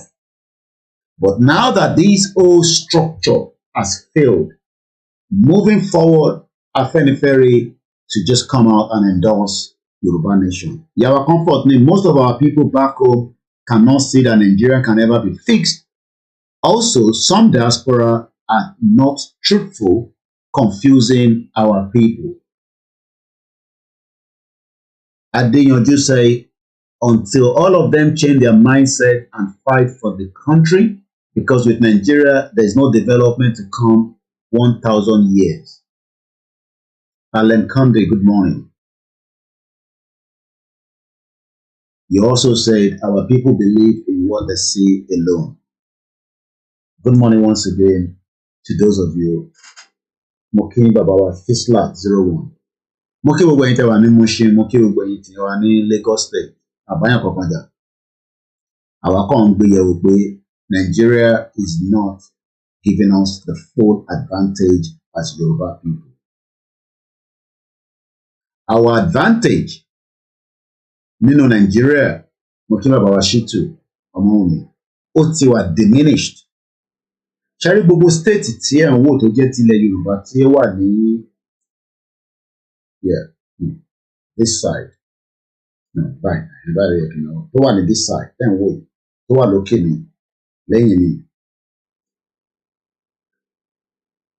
Kò lè rí development tá bá wà nínú ẹ̀ because wọ́n ò lè change the 1999 constitution wọ́n kọ́ bá máa amend ẹ̀ ni. in tó dẹ̀ máa kọ́kọ́ fẹ́ mú development wọ any part of Yorubaland is pé ká ní constitution to back it. But the constitution today in Nigeria is not backing anything. The constitution to back it. What we are running in Nigeria, ẹ̀yin ọmọ Yorùbá tẹ̀ ń gbọ́ mi ní gbogbo Yorubaland, gbogbo local government. Ṣé rí lótìtọ́ any governor tó ń operate state kankan láti Lagos, Ọ̀yọ́, Ògùn, Ondo, Ọ̀ṣun, Kwara, Èkìtì, Kogi, adẹ̀ní àwọn èèyàn tó tí Ọlọ́run fún ní ìmọ̀ dáadáa, whether ó lọ sí school ni, àgbẹ̀ ni ẹ́ ni, babaláwo ni ẹ́ ni, oníṣègùn ni ẹ́ ni, artisan ni ẹ́ ni, bricklayer ni ẹ́ ni, professor, ó lọ university, ṣe rí gbogbo ilẹ̀ Yorùbá yẹn, àwọn tó ń darí ẹ̀ lọ́wọ́lọ́wọ́, àṣẹ tó ń wá tó fi ń darí ẹ̀ àti federal ló ti ń wá. Gbogbo yín dẹ̀ lẹ mọ̀, màá ṣàlàyé bẹ́ẹ̀ ṣe mọ̀ fún yín. Gbogbo yín náà lẹ mọ̀ pé commissioner for police, mo kí bàbá wa Ganiyu Ogun, ta ló ń gbé commissioner for police wọ state yìí? Ṣé governor ni? Ẹ̀gbọ́n mi Ṣẹ́gun ọ̀nà, ẹ káàárọ̀. Mo kí gbogbo àwọn tí wọ́n wà lórí late night shift. Àwọn kan wà lẹ́nu iṣẹ́ báyìí lórí floor tó ń ṣiṣẹ́ takuntakun. Ohun àwọn èèyàn náà kan máa ṣiṣẹ́ bẹ́ẹ̀ ní Yorubaland, ní hospital. Kò ń ṣe tí nọ́ọ̀sì máa sùn, tí patient máa pariwo nínú ward. Kò síná, ìyẹn kọ́ ni àmúdání nísìnyí. All Bola Ige secondary schools are now shadows of oblivion. Àwa ni à ń tọ́jú ẹ̀. Ẹ̀gbọ́n mi Simon Adébísí tún mú mi lọ sí Turkey. Wọ́n ní imagine the disaster recently that struck Turkey. How much insight do we have? I would love to visit that location tí earthquake yẹn ti ṣẹlẹ̀. Because I'm sure that even earthquake yẹn ti ṣẹlẹ̀, wá ti máa ṣe kí ayé lè rọrùn fáwọn tó wà ní area yẹn. Even in the midst of the earthquake, àwọn náà jẹ́ ìjà kó tó gba òmìnira. Àwọn náà dẹ̀ ní history oríṣiríṣi lọ́wọ́. But our focus is Yoruba side this morning. And the topic is advantage if we have our own country. Mo wá lọ pé 1999 constitution and our politicians can't fix Yorubaland. Too late. Torí wọ́n tí ó wà ní Ọ̀yọ́ state, crime kan wá ṣẹlẹ̀ ní Akínyẹlé local government. Ṣé o mọ̀ pé crime tó ṣẹlẹ̀ yẹn, ẹni tẹ́ fẹ́ rìpọ́ọ̀tì fún, tẹ́ bá gbé dé station, tí ọ̀rọ̀ yẹn ò bá níyanjú, ẹ máa involve CP, támọ̀ sí commissioner for police. But ṣó mọ̀ pé commissioner for police yẹn, the directive tí commissioner for police ń listen sí. Okay, let me rephrase that. Let me put it this way. Àwọn kan ń bára wọn jà ní Akínyẹlé. Àmọ́rújà tó ṣẹlẹ̀, ìjà kò ṣẹlẹ̀. Tí CP yẹn tó bá wà in support of àwọn kan against kan, màá wá lo ẹ̀yà tí à ń bára wa jà, Yorùbá àti Fúlàní. But Yorùbá ní CP tó gbé wá sí Ọ̀yọ́ state, most of the time they are not. Wọ́n máa fi make sure pé ọ̀gbẹ́ tó jẹ́ elédè yín wá sí state yín. Wọ́n dẹ̀ máa ń lọ́bì kìíní yẹn ni. Bọ̀kátẹ́ agree pé ìtọ́gbé wá Yorùbá ni. Yoruba CP yẹn, which is a commissioner for police, ó wá favour ẹ̀yin ọmọ Yorùbá ní Akínyẹlé local government nílùú Ọ̀yọ́ state against àwọn Haúsá àbí Fúlàní. Ọ̀tọ̀ọ̀tọ̀ ni wọ́n, Haúsá yàtọ̀ sí Fúlàní, but ọmọ ìyá kan náà ni wọ́n, iṣẹ́ ibi kan náà lọ́jọ́ máa ń ṣe. Pẹ̀lú àwọn ẹ̀yà tó kù náà, gbogbo ẹ̀yà ló níṣẹ́ ibi tó ń ṣe, but our main concern is àwọn tó ń hold wa. Do you know that they can report that CP sí Abuja? Ṣé o mọ̀ bẹ́ẹ̀? So CP yẹn, even tó bá jẹ́ pé àwọn ọmọ Yorùbá láwa ni àwa justify fún ẹ̀sùn tá ló fi kàn àwọn Fúlàní àbí Haúsá, just as bá ṣe ń complain ní gbogbo àyíká wa. Ṣé o mọ̀ pé gọ́vnà yóò ní kò lè ṣe kankan sí? Because commissioner for police kò gba àṣẹ lọ́wọ́ Ṣèyí Mákindé o. O lè máa nírọ̀ ni mò ń pa. Jẹ́ mú ẹ padà lọ sí Lagos State briefly. Ta ló rántí gbà tí Sanwó-Olú lọ sí estate kan? Mo rántí fídíò yẹn, but I'm sure pé gbogbo ilẹ̀ rántí ẹ̀. Nígbà tí wọ́n náà fẹ́ wó ibì kan ní estate kan lọ́nà side ibì kan ṣá ní Ìkẹjà. Magodo, thank you Sonke. I don't know why it's going red again, but bear with us. Land dispute. Okay, thank you so much. Kí lẹ rò pé ó ṣẹlẹ̀ nígbà tí Sanwó-Olú dé Magodo estate? Let's see if we can find that video quickly. Kí lẹ rò pé ó ṣẹlẹ̀? I'm going to put my phone line if you want to also interact. Ní pẹ́ lórí program yìí, I have just about another 1 hour. I don't know, but it could be 2 hours, I don't know. But kò ní ju 3 hours lọ. Mo fi lọ wá fídíò yẹn, Sanwó-Olú, Babájídé Sanwó-Olú, Magodo Estate Police Confrontation. Ta ló rántí fídíò yẹn? Tí Sanwó-Olú sọ fún ọlọ́pàá yẹn, Magodo dispute police CP defy. Tábà tẹ̀lé fídíò ẹ̀, mo ti rí article yẹn. Let me take you into that article. This shows that even though Sanwó-Olú controls the biggest revenue for Nigeria, kò ní right lórí ọlọ́pàá tó gbé wá. Torí ọlọ́pàá yẹn ò gbọ́ sí Sanwó-Olú òun lélẹ̀. I'm gonna read it now. Then the camera then you know. I use OBS for my streaming in case you're wondering. Ẹja yọ àbúrò wa ìkúrò náà. Komawa on the way. Yeah, my sister.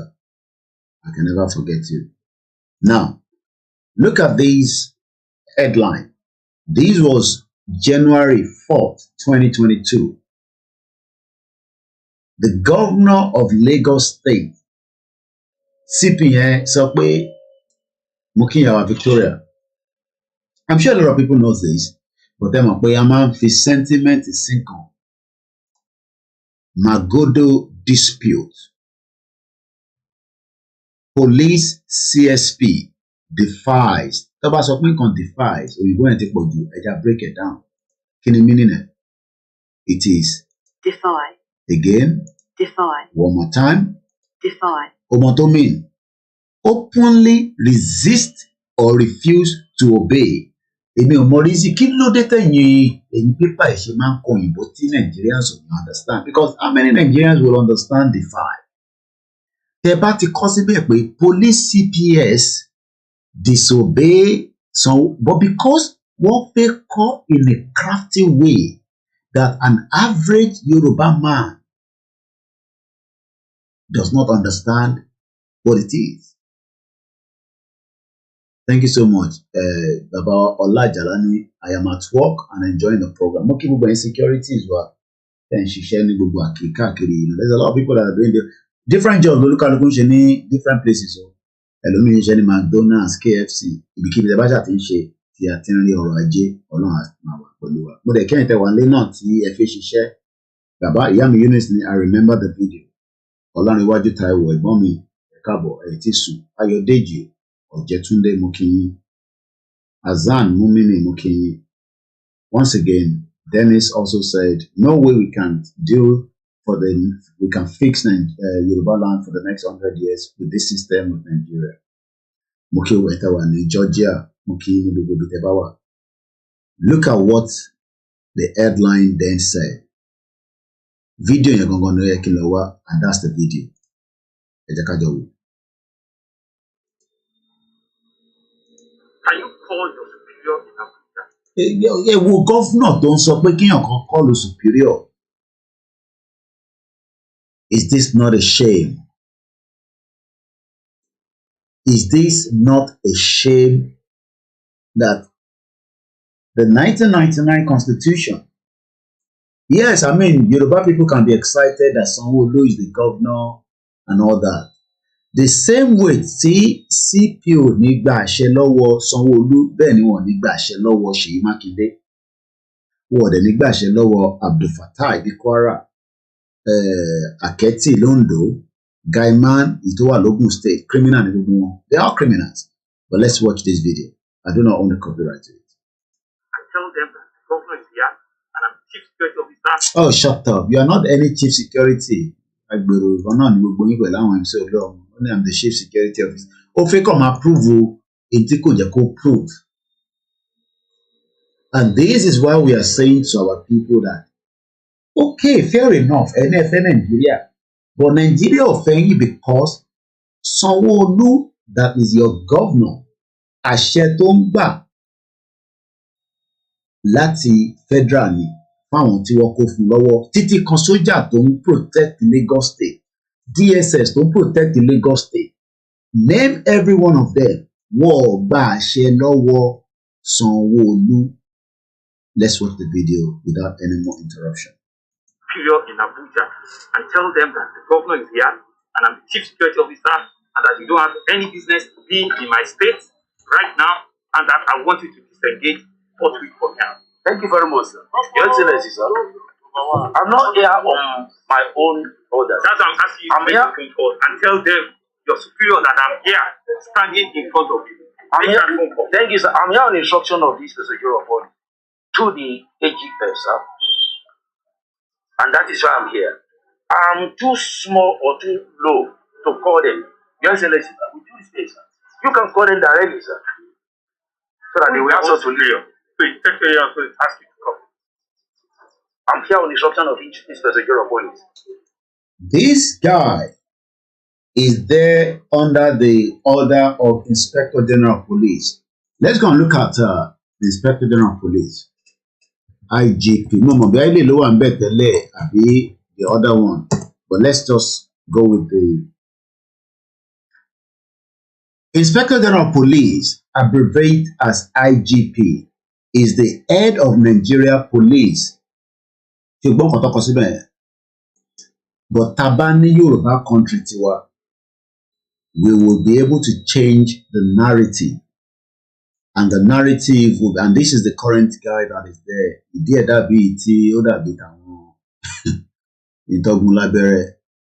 And the formation was in 1964. Formation 1964, Loshin Low. Seat of power is in FCT. Headquarter, Abuja Lowa. So, ìwọ tó ń ní inú ẹ̀ ń dùn pé Sanwó-Olú ti di governor padà. Sanwó-Olú ò ní àṣẹ. Tí Sanwó-Olú bá ṣe 4 years ìtàn, bówù yìí kẹ́ lọ gbé Ṣèyí Tinubu wá. I'm sure pé Ṣèyí Tinubu nígbà tẹ́ bá máa gbé wá, ìyàwó ẹ̀ tó jẹ́ ọmọ Ìgbò yẹn, a ó pé nígbà yẹn ẹ fẹ́ change narrative. Pé kò mátà. Ọmọ Èkó ni Ṣèyí Tinubu. Ìyàwó ẹ̀ tó fẹ́ yẹn ọmọ Ìgbò ni. Àbí àwọn ọmọ Ṣèyí Tinubu bá fẹ́ di even though one FFK no Igbo ló fẹ́, because these narratives that was played during these last election will be on record if Nigeria does not break before then. But one thing I want you to remind you is that Sanwó-Olú, this guy, okay, this point to finger, point to kill. kò ní àṣẹ kankan ní Lagos State fún gbogbo ọlọ́pàá tó wà ní Lagos State.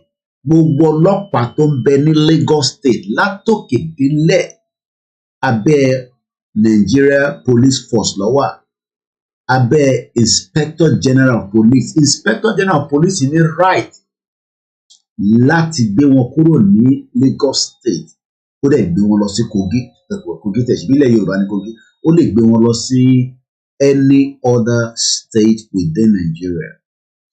Ó wá mọ táwọn ọlọ́pàá Yorùbá máa ń ṣe, wọ́n máa ń lobby. Mo kí ẹ̀yin tẹ́ ń wá láti US, thank you so much. Ọlọ́pàá ilẹ̀ Yorùbá máa lobby pé kọ́jọ́ kó má gbé wọn lọ sí Nasarawa, torí pé kò sí kankan ní Nasarawa. And this is why we are saying to our people that tí a bá wà nínú Nigeria using the same constitution, there is no way your politician, just as this point to kill governor, can fix Yoruba land. Lótìtọ́ wọ́n lè ní wọ́n ń ṣe this, wọ́n ń ṣe that, fair enough, but in the long run kò lè work. To the AGF, Attorney General of the I've spoken to the Attorney General. Oh, okay. So he's not aware that you are here. But we're expecting the call that we should disengage. That's what I'm saying to you. Yes, sir. Because when I make the phone call, it'll be tougher. If you can. Ẹ̀gbọ́n rẹ̀ tó ń sọ, when I make the phone call it will be tougher. Kí ló mean by that? Irú òyìnbó wo nìyẹn? Pé tó ń bá make call yẹn, it will be tougher. And this played out in the broad daylight, in the glaring of cameras, and the governor was disrespected. You know why? Because the governor kọ́ ló ní àṣẹ nílẹ̀ Yorùbá. Torí àwa la ní Yorùbá land. Fair enough, nobody argues or dispute that. But the land is still under the control of the federal government of Nigeria. Sanwó-Olú ò kò lè ṣe anything lórí ilẹ̀ yẹn. Ó gbọ́dọ̀ máa gbàṣẹ láti federal. I've called and said that the governor is here in front of you. What should you do? It is not my duty to call because I'm too low to do that, sir. Kí ni gbogbo òyìnbó tọ́jọ́ ń bára wọn sọ yìí? Okay, if you call, So where are your men? my men are here. They are all over the estates. How many men do you have here? I have several of them, sir. What number? I cannot precisely tell you the number. So now, even sir. Can you imagine? The guy cannot precisely tell the governor of a state in Yoruba land, èyí ọlọ́pàá tó kó wá, èyí àwọn mẹ́nẹ̀. And all these happened because of the fraudulent 1999 constitution. But let's reverse it in a different country. And I'll take you through that quickly. Àti sorry, ẹ jẹ́ ká lọ wo Wales police. This is the Southwest Police.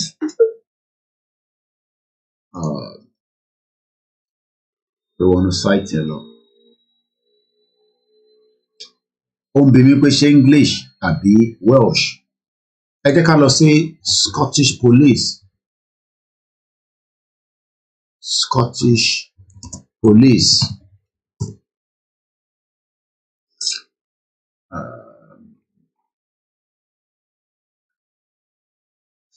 Scottish.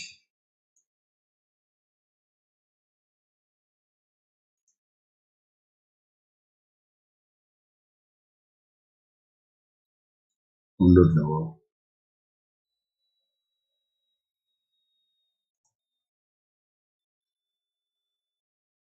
Okay. Kí ló ṣẹlẹ̀ náà? Scotland. Okay, you understood. Scotland Police. All right, let's go from there. All right, something is not right. Okay.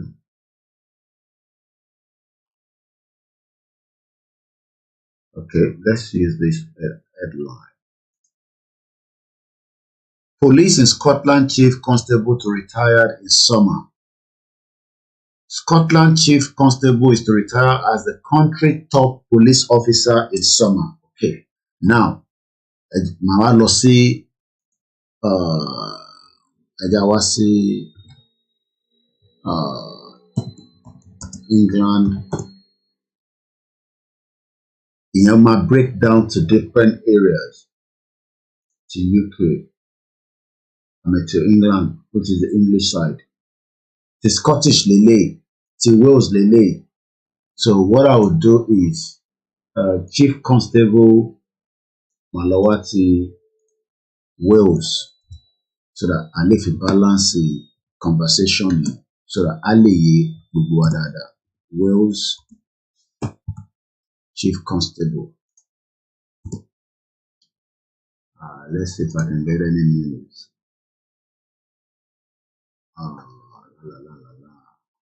Chief Constable pushes for pay rise for officer to halt. Chief Constable ahead. See, Wales Lele. So, it don't represent the Wales Lele. It don't represent the Scotland Lele. Now, Edekawasi, Edekatulamuti, England Chief Constable. Ní tí mo kàn fẹ́ mú jáde nínú conversation, okay? Màá lọ ẹ jẹ́ ká lọ ti Manchester, because every region ló ní ọlọ́pàá tí wọn.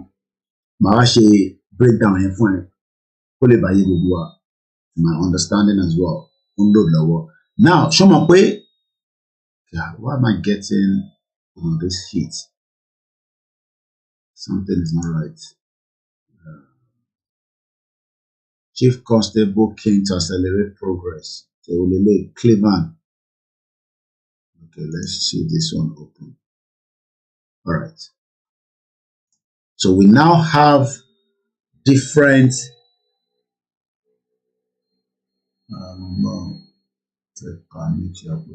right. All right. So now we have different Chief Constable. Ṣorí lè tí Sanwó-Olú fi ń bá bọ̀bọ̀ yìí argue tó bá jẹ́ pé ilẹ̀ Yorùbá la wà tí àwa là ń ní constitution tiwa tó jẹ́ pé Sanwó-Olú ló ń control ọlọ́pàá kò tẹ̀ need láti wá sí bíbá rárá. With a phone call ó máa pe bọ̀bọ̀ yìí ó máa recall ẹ̀ padà sí ọ́fíìsì ẹ̀ pé àwọn ará Màgódò ń complain lórí land dispute. Mo kí ìyàwó Mrs. Modúpẹ́. Waris Jinadu, thank you. And all he has to do, Eshigon Yawa Yorubawi, thank you for staying with us. Into ma kàn ṣe ni pé ó máa recall ọlọ́pàá ẹ̀. But gbogbo ilé ìtọ́jọ́ ń bára wọn sọ gàgálá níbí báyìí. It will not be necessary. Ẹ jẹ́ ká gbọ́ more of that video. When anything happens to your man, you don't even know the number of my. I know the number of my. Kò ń ṣe pé kò mọ nọ́mbà yẹn, but nọ́mbà tí reason tó ṣe wà ní bíbáyìí kò ní kankan ṣe pẹ̀lú Sanwó-Olú. And Sanwó-Olú is meant to be the governor of the state. But boy yóò report fún Sanwó-Olú because ẹni tó ń report fún is Usman Baba, the Inspector General of Police, àti AGF, the Attorney General of Federation. The men I have here. What is the number? We sought for some other people to join us now. What is the number that you have here? I'm sorry, sir. You're saying So you cannot even do an head count for of the number. for the security purpose, I cannot say this is the figure, sir. So you don't know the number of men. I know the number, but for security purpose, I cannot say this is the figure, sir. So you know I'm the one talking to you. Yes, sir. Sanwó-Olú is not funny. Only so you know I'm the one talking to you. No, I mean, this is a society that you will remain under the Fulani oligarch. Even though Tinubu is taking power, that's if everything goes as planned on May 29. But I can tell you that again is a temporary measure. Lótìtọ́ Sanwó-Olú lè ní access sí Tinubu, àwọn kódà Ṣèyí Mákindé gan tí kò ń ṣe APC á ní access sí Tinubu. Gbogbo wa run government yẹn títí a lọ cycle. By the time tí Tinubu máa fi máa parí tenure ẹ̀, 8 years maximum. Then ọlọ́pàá inspector general tó bá gbé wá sí Abuja tí Fúlàní náà tó employ gbogbo governor tó bá jẹ́lẹ̀ Yorùbá nígbà yẹn mọ́ pọ̀ tó ní lísìn sí wọn. Ṣé irú cycle yẹn lè fẹ́ ká máa continue ká máa merry go round. Àwọn kan lè máa sọ pé bọ̀ Koiki ṣé kò possible ẹ̀hàn àwọn èèyàn máa fẹ́ béèrè ìbéèrè pé lọ́jọ́ iwájú ilẹ̀ Yorùbá bí abáṣíwánu Nàìjíríà máa lè ní agbára láti control ọlọ́pàá yẹn.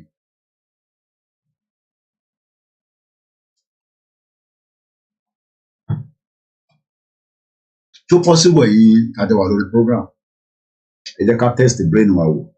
Is it possible that in the near future, for argument's sake, abáṣíwá nínú Nàìjíríà gọ́vnà ilẹ̀ Yorùbá máa ní agbára láti lè pàṣẹ fún control ọlọ́pàá tiẹ̀? Because tẹ bá rántí pé bàbá onífìlà gogoro yẹn, now let me quickly talk about these ones before I close them. Sorry, each of these ones, they are controlling their own area. Let me talk about them. Scotland Chief Constable is to retire as the country top police officer in the summer. Ṣùgbọ́n nǹkan tó pè Scotland, Sir Evan Livingstone is only 56, took over the role in 2018 and has been serving officer since 1992. Omayo tó wà responsible for 23,000 officers and staff in what is UK's second largest police force.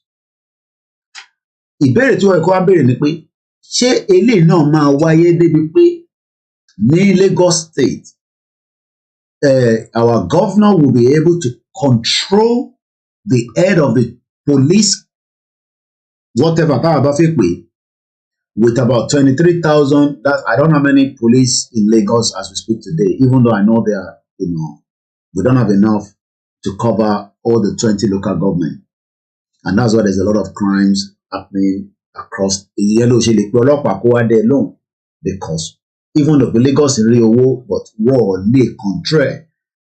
So, but he has recently raised concerns around interesting at the idea.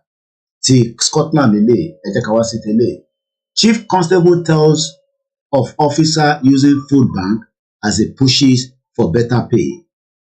Another one to Lele. A chief constable is pushing for a pay rise for officer as he decry how some people in his force feel under financial pressure that a food bank was opened in a police station to support them. This is SS Police Chief Ben Julian Harrington. Let's close all this. I want us to focus back lọ́dọ̀ tiwa. Kò ń ṣe pé wọ́n ní lè ṣe pé kí Lagos ní ọlọ́pàá tiẹ̀, but for that to happen, then we have to change the Nigeria 1999 constitution. Torí constitution tó ń wò yìí tí Abdulsalam olórí burúkú yẹn tó draft, this is the constitution. It's about 1 to 2 mọ̀mọ́bí tí ọlọ́pàá wà níbẹ̀, but tàbá ní ká lọ sáré wo summary yẹn, maybe I might say it. Tó bá sọ̀rọ̀ fundamental human right, forget about gbogbo nonsense yẹn, kò sí ìwọ̀n tó ń jẹ́ fundamental human right. Mo fẹ́ wo police, bóyá a lè rí ti police mú jáde nínú ẹ̀. Mo fẹ́ lọ wo page wọn ni police máa wà. Police. No, too far. Police. Under kilo máa wà náà, under security ló máa wà. General Provision, Federal Republic of Nigeria, Powers of the Federal Republic, Fundamental Objectives and Directive Principles of State Policy, Citizenship, Fundamental Rights, Legislative, Executive, Judiciary, Federal Capital Territory, Abuja, and the General Supplementary Provisions, Legislative Power, State of the Federation, Functions of a Local Government Council, Functions of a Local Government, function. Election tribunal, and we might jump that this time around. Bribery will continue. So there's going to be election tribunal. So Abe Bonimatiri police kini. I'm not too sure because I've not prepared for this, but I might come back on this later. But let me go and talk about how they look.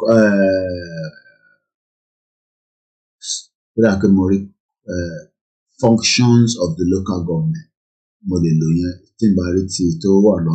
Functions of the local government will be under page Kini Emawa. Where is it now again? 111. So I don't know how far the 111 is. But this is the 1999 Constitution. Okay, this is the problem, and this is the document that is holding every one of us back. Okay, as I said, the 111. Local government. Since that it's ọlọ́pàá. But sorry to ọlọ́pàá, kò sí bí a ṣe máa ní ọlọ́pàá tiwa nítorí pé 1999 Constitution kò back Nigeria, each of the states to have their own police force. So I want to just quickly use the local government at the 106, 107. Okay, this is talking about police. Nigerian Police Council, National Population, National Security Council. The National Security Council shall comprise the following members. Okay. National Security Council, Nigerian Police Council.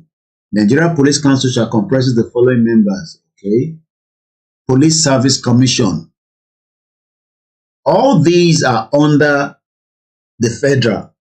Okay, Ekabo Egbomi Richard Alaba. Good morning, sir. The reason why we are not progressing is because sorry, police commissioning gbogbo ilé nísìn abẹ́ federal ló wà. All this is running under the federal. Revenue Mobilization, Allocation and Fiscal Commission gbogbo owó tó ń pa ní Lagos State àkọ́kọ́ lọ sí federal. So State Independent Electoral Commission. That's why they were able to rig the election for Sanwo-Olu and most of your governors because states in here. But local government functions, they lay. So let's quickly look at the local government. And then I come back to this man, point to finger. I will point to kill the leg. The function of a local government council are as follows. Now, Lagos has 20 local government, Oyo State has 33 local government, Ogun State has 20 local government, Ondo State has 18 local government, Osun has 13, Kwara has 16, Ekiti has 16, Kogi has 21. These are all our local government operating within the Yoruba territory as of today. Let's talk about the function of the local government. The main function, according to the 1999 Constitution, the main functions of a local government council are as follows. A, the consideration and making of recommendations to a state commission on economic planning or any similar body. Àìtẹ̀wò Constitution lẹ́ẹ̀kan tá a fi ń béèrè pé ǹjẹ́ Ọ̀yọ́ State à ń lò as our example lẹ́yìn. The time now is 4:38 a.m. in Tuesday, and we are just about how many more? We are just less than an hour left into the program. We have done around 1 hour 39 minutes. So within the next hour, the program will be coming to an end. About long. How long ló máa take Ọ̀yọ́ State gbogbo 33 local government tó wà lábẹ́ fún development? Nigeria. But according to the 1999 Constitution, only the consideration and making of recommendation to a state commission on economic planning or all similar body on number one, the economic development of the state, particularly insofar as the areas of authority of the council and of the state are affected, and number 2, proposal made by the said commissions or body. B, collections of rate, radio and television license. Shomonti Ilu Ifimekowo, our local government. Let me talk about one local government here. So let's go to Hackney, London Borough of Hackney. London Borough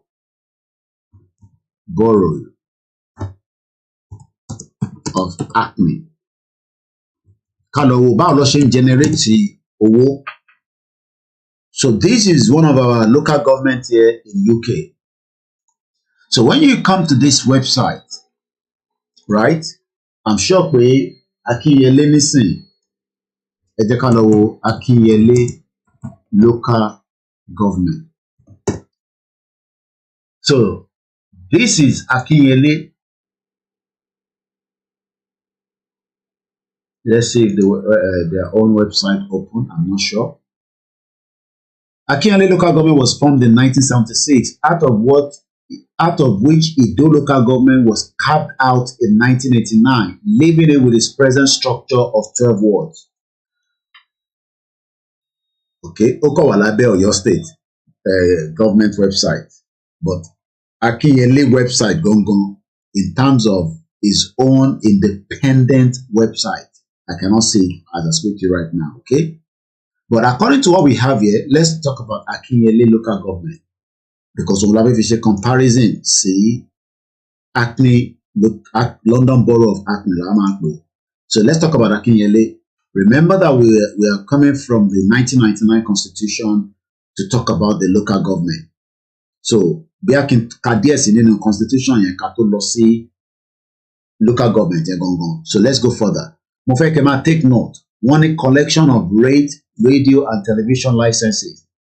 Establishment and maintenance of cemeteries. Àwọn tó bá kú, ọlọ́mọdé á kú, but tàbá èèyàn máa kú náà ni, ní àbá ti kú ọgbọ́dọ̀ sìn yàn. Iṣẹ́ local government náà nìyẹn. Burial grounds and homes for destitute or infirm. Mo fẹ́ ká lọ wo kí ni meaning destitute yẹn. Oh, it's very easy to say. Tó bá sọ pé nǹkan. Destitute. Again. Destitute. Again. Destitute. Do we have people that are destitute today in Yorubaland? Tó bá sọ pé nǹkan. Destitute. Extremely poor and lacking the means to provide. This is what your 1999 Constitution is saying lórí ọ̀rọ̀ local government.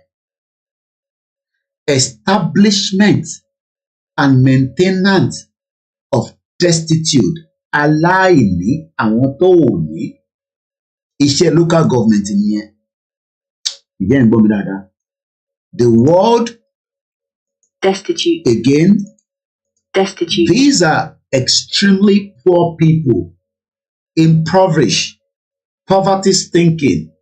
And when you look at what does the destitute person mean? Destitute, lacking something needed or desirable, lacking possession and resources, especially suffering extremely poverty. Kunle Bakers, my brother, a very good morning and welcome.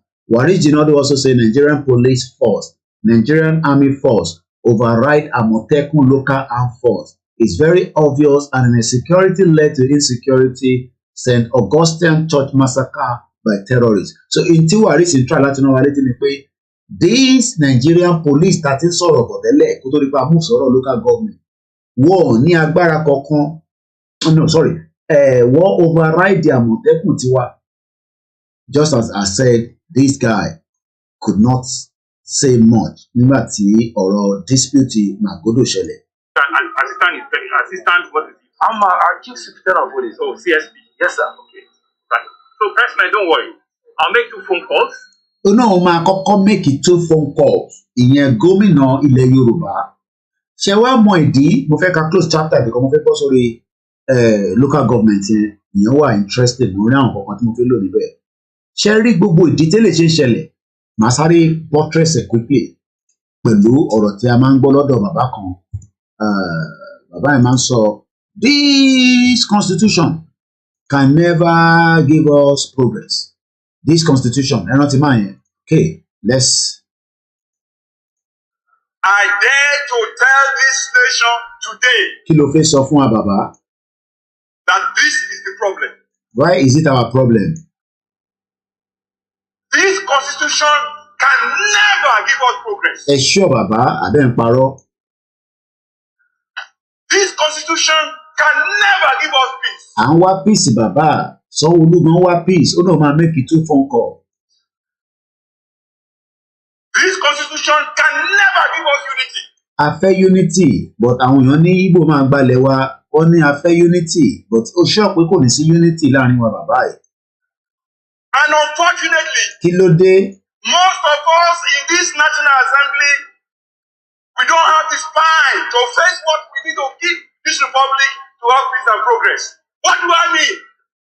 This constitution has 68 items. 68 on the exclusive list. This constitution has only 12 on the concurrent list. And those 12 are written so nebulously, so fraudulently, Okay, ẹ ṣì ní sùúrù. Okay, ẹ yá gbọ́ tán bàbá. that you know that the intention is to even undermine those concurrent. Okay, ẹ ṣé gan ni àti get it. So now you understand that eléyìí tó gbogbo eléyìí tó lè ṣe máa ní òun fi make a phone call. It is because the constitution tó ń control Lagos State kò sí lọ́wọ́ Sanwó-Olú, ọwọ́ federal ló wà. Kódà bí Tinubu bá débẹ̀ finally, kò sí kankan tí Tinubu náà lè ṣe.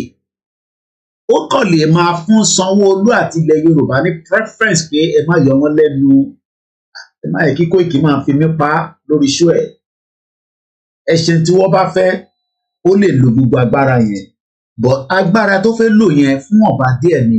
Ṣé rí Tinubu ò lè kọ̀dé kó náà kàn fi change 1999 constitution yẹn. Ó máa lọ sí Senate ni. Ó máa lọ sí House ni. Ó dẹ̀ gbọ́dọ̀ make sure pé gbogbo wọn ló accept ẹ̀. Ìyẹn ló ṣe ń sọ pé wọ́n ṣe amendment, wọ́n amend ẹ̀. Into ẹ̀kọ́ fàyà pátápátá òun làwọn amend. Right, one to the Inspector General of Police and one to the Attorney General of Police. Tó bá jẹ́ pé a ní Yorùbá country tiwa, Sanwó-Olú ò nídìí láti ṣe máa sọ pé wọ́n fẹ́ make call lọ bá Inspector General of Police àti Attorney General of the Federation. Ẹ mọ̀ dí because constitution tiwa máa ti fún ní agbára lórí ọlọ́pàá nílẹ̀ Yorùbá. Constitution máa ti fún ní agbára lórí sójà nílẹ̀ Yorùbá. Constitution máa ti fún ní agbára lórí gbogbo security tó wà ní abẹ́ ẹ̀ àtàwọn tó kù náà lọ. Attorney Inspector of the Federation. I have spoken to him this morning and said he knows nothing about the fact that they are still here. Very illegal operation. They have absolutely nothing, and I'm the chief security of the state. Ó ti máa hàn pé òun lòun ni chief security, but he doesn't have the control of the state. Not even with the Inspector General wrote me, and before I said their provinces is then they are not from the Lagos State Police Command, like they have said, right? They are not from Lagos State Police Command. So how can people, okay now, how can a security get into Lagos State? Lagos tó ń pawó fún gbogbo Nàìjíríà and the governor is not aware. So governor kò gbọ́ lórí screen pé pé wọ́n ti dé Màgódò o, Sanwó-Olú máa bọ̀ o, àwọn kan tí I mean, imagine that a governor of a state kò mọ ìgbà, just as when they went to attack, Dr. CSI at his home at Soka, even though Ṣèyí Mákindé is aware, but kò lè ṣe kankan. Tó bá jẹ́ pé ilẹ̀ Yorùbá ni, Ṣèyí Mákindé ní right láti sọ fún wọn pé no, ẹ lè carry out operation. Ẹ bá fi carry operation yà ẹja lọ ní Ọ̀ṣun gangan, ká fún ní house, ká lọ arrest ẹ̀, ká dẹ̀ mú court letter wá pé láti search inú ilé Ìgbòho, àfẹ́wò nǹkan tó kó sínú ilé, bí o ní weapon níbẹ̀, àbó ní weapon, ṣo ní àwọn èèyàn nínú bẹ̀. But what they did was the federal government pẹ̀lú àwọn Yorùbá àtàwọn ọba ilẹ̀ Yorùbá wọ́n override the governor criminal, wọ́n dẹ̀ lọ sí Soka, but wọ́n rí pamọ́ nulẹ̀. He says it's come from Abuja, and I don't know what other interest do they have beyond just keeping peace of the country. This is not an expectation that I will expect for them to keep peace because they don't have any business here at all. The case is between the state government and I'm this governor standing in front of you, not with my residents. These are my residents that have been brought. So Bobele is just to deceive. So we got the message. Now, under the 1999 Constitution, let's come back here. Point to kill, whatever they call it. And let's talk about the function. And I'm going to be expanding more of these now because area in the Mama Fima sọ̀rọ̀ nísìn akọ ló kọ́kọ́ nínú constitution yẹn àwa fi gbé yẹ̀wò pé ṣé kíní ẹ̀ ń ṣiṣẹ́ lóòótọ́ tó o bá dẹ̀ ṣiṣẹ́ ọdún wo ló fẹ́ ṣiṣẹ́ because according to what we have here the 1999 constitution is saying to us in fact take note ibi tí a sọ̀rọ̀ yẹn dé so that in case the government pick again once again if you miss Babakintoye speaking yesterday, maybe we should just listen briefly again. This is our father, spoke to us yesterday during the media chat with the Biafra. Shackles of Nigeria, period. That does it. Lagos is part of Yorubaland, as Simon has said. And there is, I think, those of the people who want to cause trouble by saying, Lagos is a no man's land, please stop saying that because it causes irritation.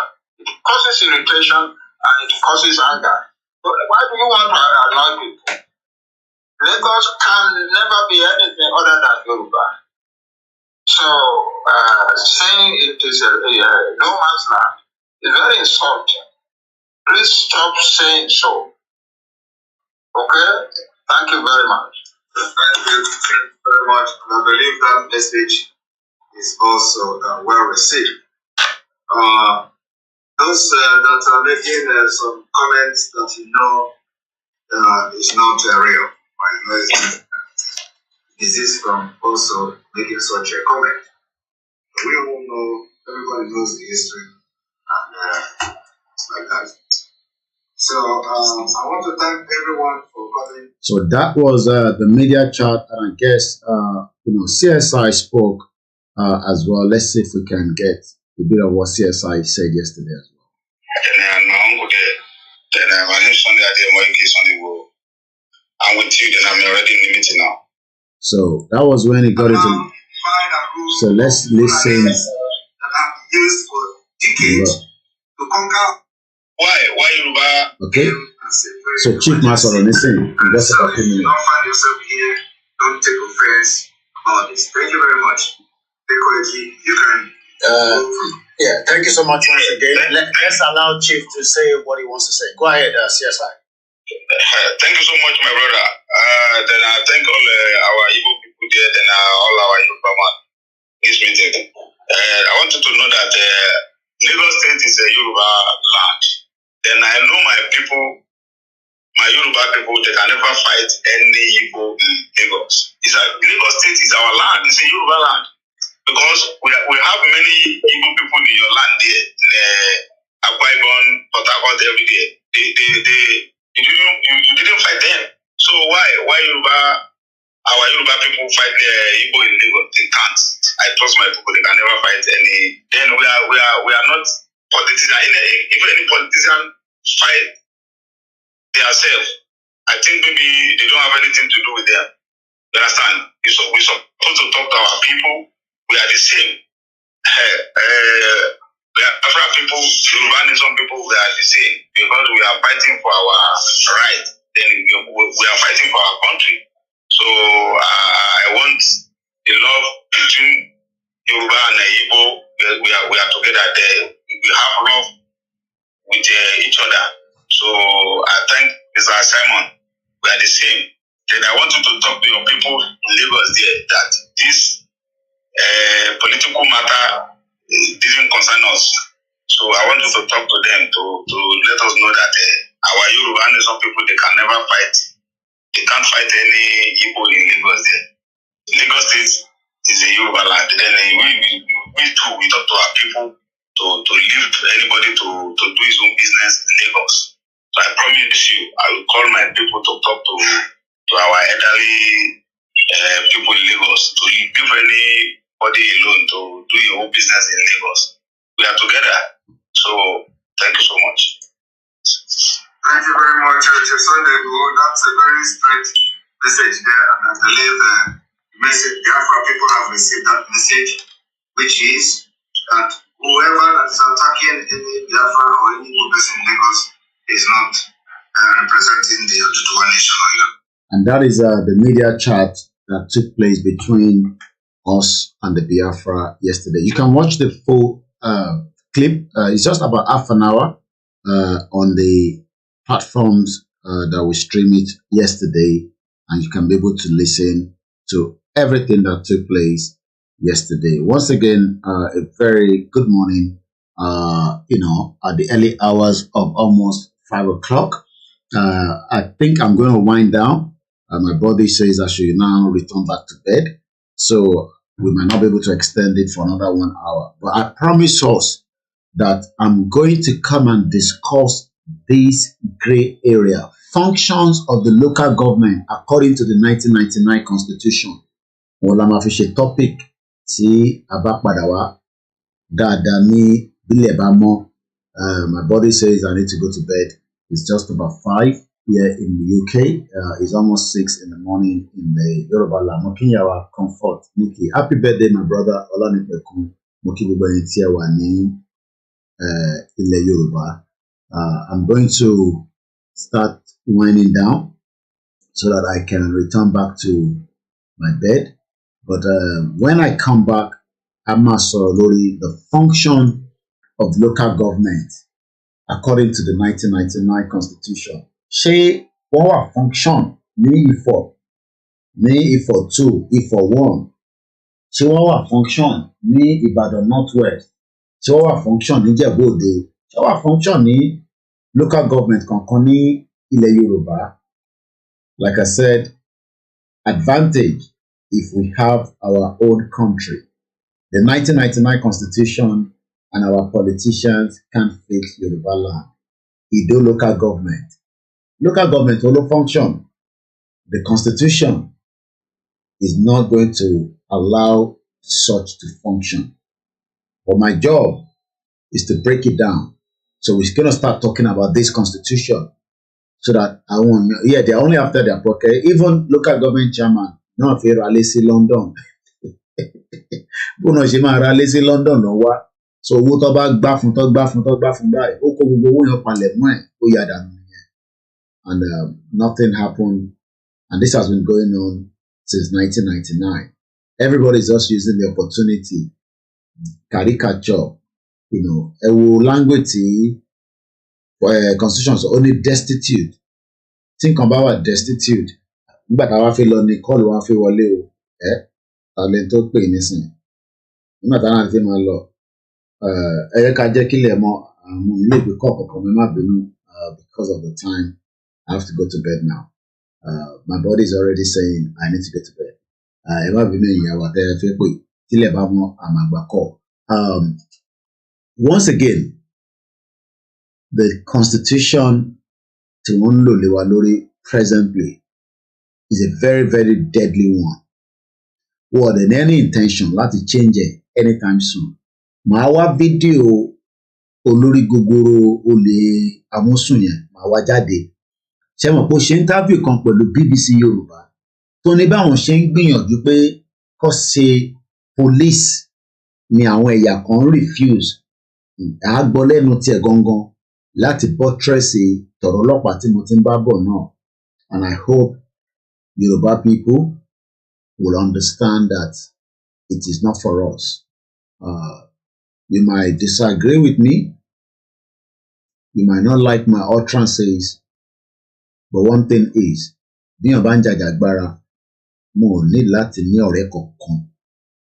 Because ibi tó bá ti ní ọ̀rẹ́, ló máa fi sentiment sí nǹkan tó fẹ́ ṣe. And that's why for now I have said it that ẹ̀yin tẹ́ fẹ́ pè mí lórí àwa ti Biafra, please keep that views to yourself.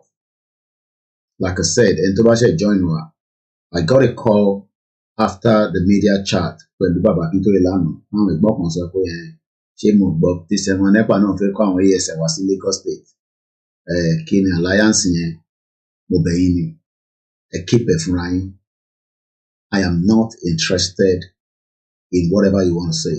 Ẹ lọ sọ fún bàbá Akíntóyè àwọn ni leaders wa èmi kọ́ ni leader yín media lèmi as long as tí bàbá yẹn ò bá ẹ̀ tí jáde àti gbowó láti sọ fún mi pé alliance wa kò sí ibi màtọ́ ní àṣẹ mọ́ pẹ̀lú ninas gbogbo ìjà sọ̀rọ̀ ninas mọ́ nísìn sọ̀rọ̀ ninas mọ́ but for now alliance ṣì wà èmi lẹ̀kọ́ ni máa sọ pé kò ní sí alliance and even if rọ́bà ní kò ní sí alliance there's nothing we can say we just agree but for now there's alliance gbogbo tó ṣẹlẹ̀ pẹ̀lú ọ̀rọ̀ ojúkò nǹkan ní ọkàn mi ó àwọn ọmọ òfin máa dárúkọ gbogbo wọn lè máa sọ yẹn ìjà báyìí nǹkan báyìí ló ṣẹlẹ̀ ìjà tèmi mọ̀ ni pé olórí burúkú òyìnbó ló kó gbogbo àpapọ̀ sínú ọkọ̀ tó fẹ́ ó ti da gbogbo àná báyìí sínú inú omi ẹni tó bá swim tó bá mọ̀ bó ṣe ń swim mo sọ fún yín ẹ lọ wo fíìmù tí mò ń wò yẹn mo tẹ̀lé wo dáadáa lánàá ó rẹ̀ mí gan tètè lọ sùn orúkọ fíìmù kan tí mo ní kẹ́ lọ wò ẹ̀ẹ́dẹ̀ bá ní Netflix Shadow and the Bone òun ni mò ń wò lọ́wọ́lọ́wọ́ nísìn nínú season 1 yẹn bèbí yẹn nígbà tí ọkàn wọn tó fọ́ ship tó wà nínú ẹ̀ àjẹ́ lòun the other guy agbára ọ̀tọ̀ọ̀tọ̀ méjì lọ́dọ̀ ní òun ní agbára ìyẹn bèbí yẹn láti keep energy bọ̀bọ̀ yẹn but òun ò mọ̀ swim bọ̀bọ̀ yẹn mọ̀ swim so wọ́n jọ connect agbára wọn méjèèjì so for now collaboration wa pẹ̀lú Biafra kò mí pa máa sọ gbogbo ìgbésẹ̀ tá a fi ṣe but we are in collaboration and that's what our leaders have said tó bá tẹ́yìn lọ́rùn èmi kọ́ ni kẹ́ máa pè kẹ́ máa sọ fún ẹ wá bẹ ṣe máa connect pẹ̀lú bàbá Akíntóyè tí tẹ́ bá sọ fún mi màá mọ bí ṣe máa bá yín sọ̀rọ̀ àbíṣọ́ pàwọn tó pè mí lánàá ẹ̀rí bí ṣe fún àbára wa jà mo sọ fún yín straight mo fún yín ní clear mo ní ṣe ti Simon Ekpa nìkan lẹ rí rí tweet tèmi náà tí mo kó gbogbo àwọn criminals tí wọ́n lò níjọ́ Saturday ṣé àwọn ọmọ Igbo nìkan ló wà ní Lagos State ṣé àwọn ọmọ Yorùbá tó fẹ́ vote ǹjẹ́ ẹ jẹ́ kó vote ẹ jẹ́ kó vote ìdí ni pé àwọn criminal tí gọ́vnà lò mo list gbogbo wọn jáde ẹ pè mí nígbà yẹn ó wá di ti Simon Ekpa mo bẹ̀ yín ni o àti ìyá ni o àti bàbá ni o ẹ máa ká ojú ara wa o ní tí mo gbé dání èmi mo mọ risk tó wà nínú ẹ̀ tí mo gbé dání o ẹ máa ká ojú ara ẹ ọ̀kẹ́ púpọ̀ nínú ìwọ̀n mọ́jú yín so keep those views to yourself our alliance with the Biafra stand as it is a lè lọ ká máa play you don see Igboho ìyẹn la máa fi parí ètò àti wọn máa padà wá a máa play anthem wa ni mo kí gbogbo alẹ́ nǹkan sí o so ẹni tó bá ní òun ò fẹ́ alliance èmi kọ́ lẹ máa sọ fún ẹ wá bàbá Akíntóyè lọ sí Benin Republic ẹ lọ sọ yẹn fún wọn.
wọ́n ní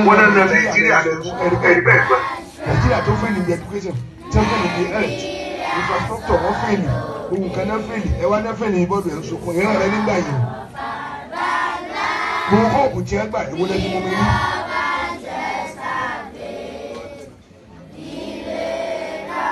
àfáàwé náà wá sí ọmọ kí lórí wọn lọ ọmọ wọn lábẹ́ lórí ìgbòkú ọmọ ti dànù wọn.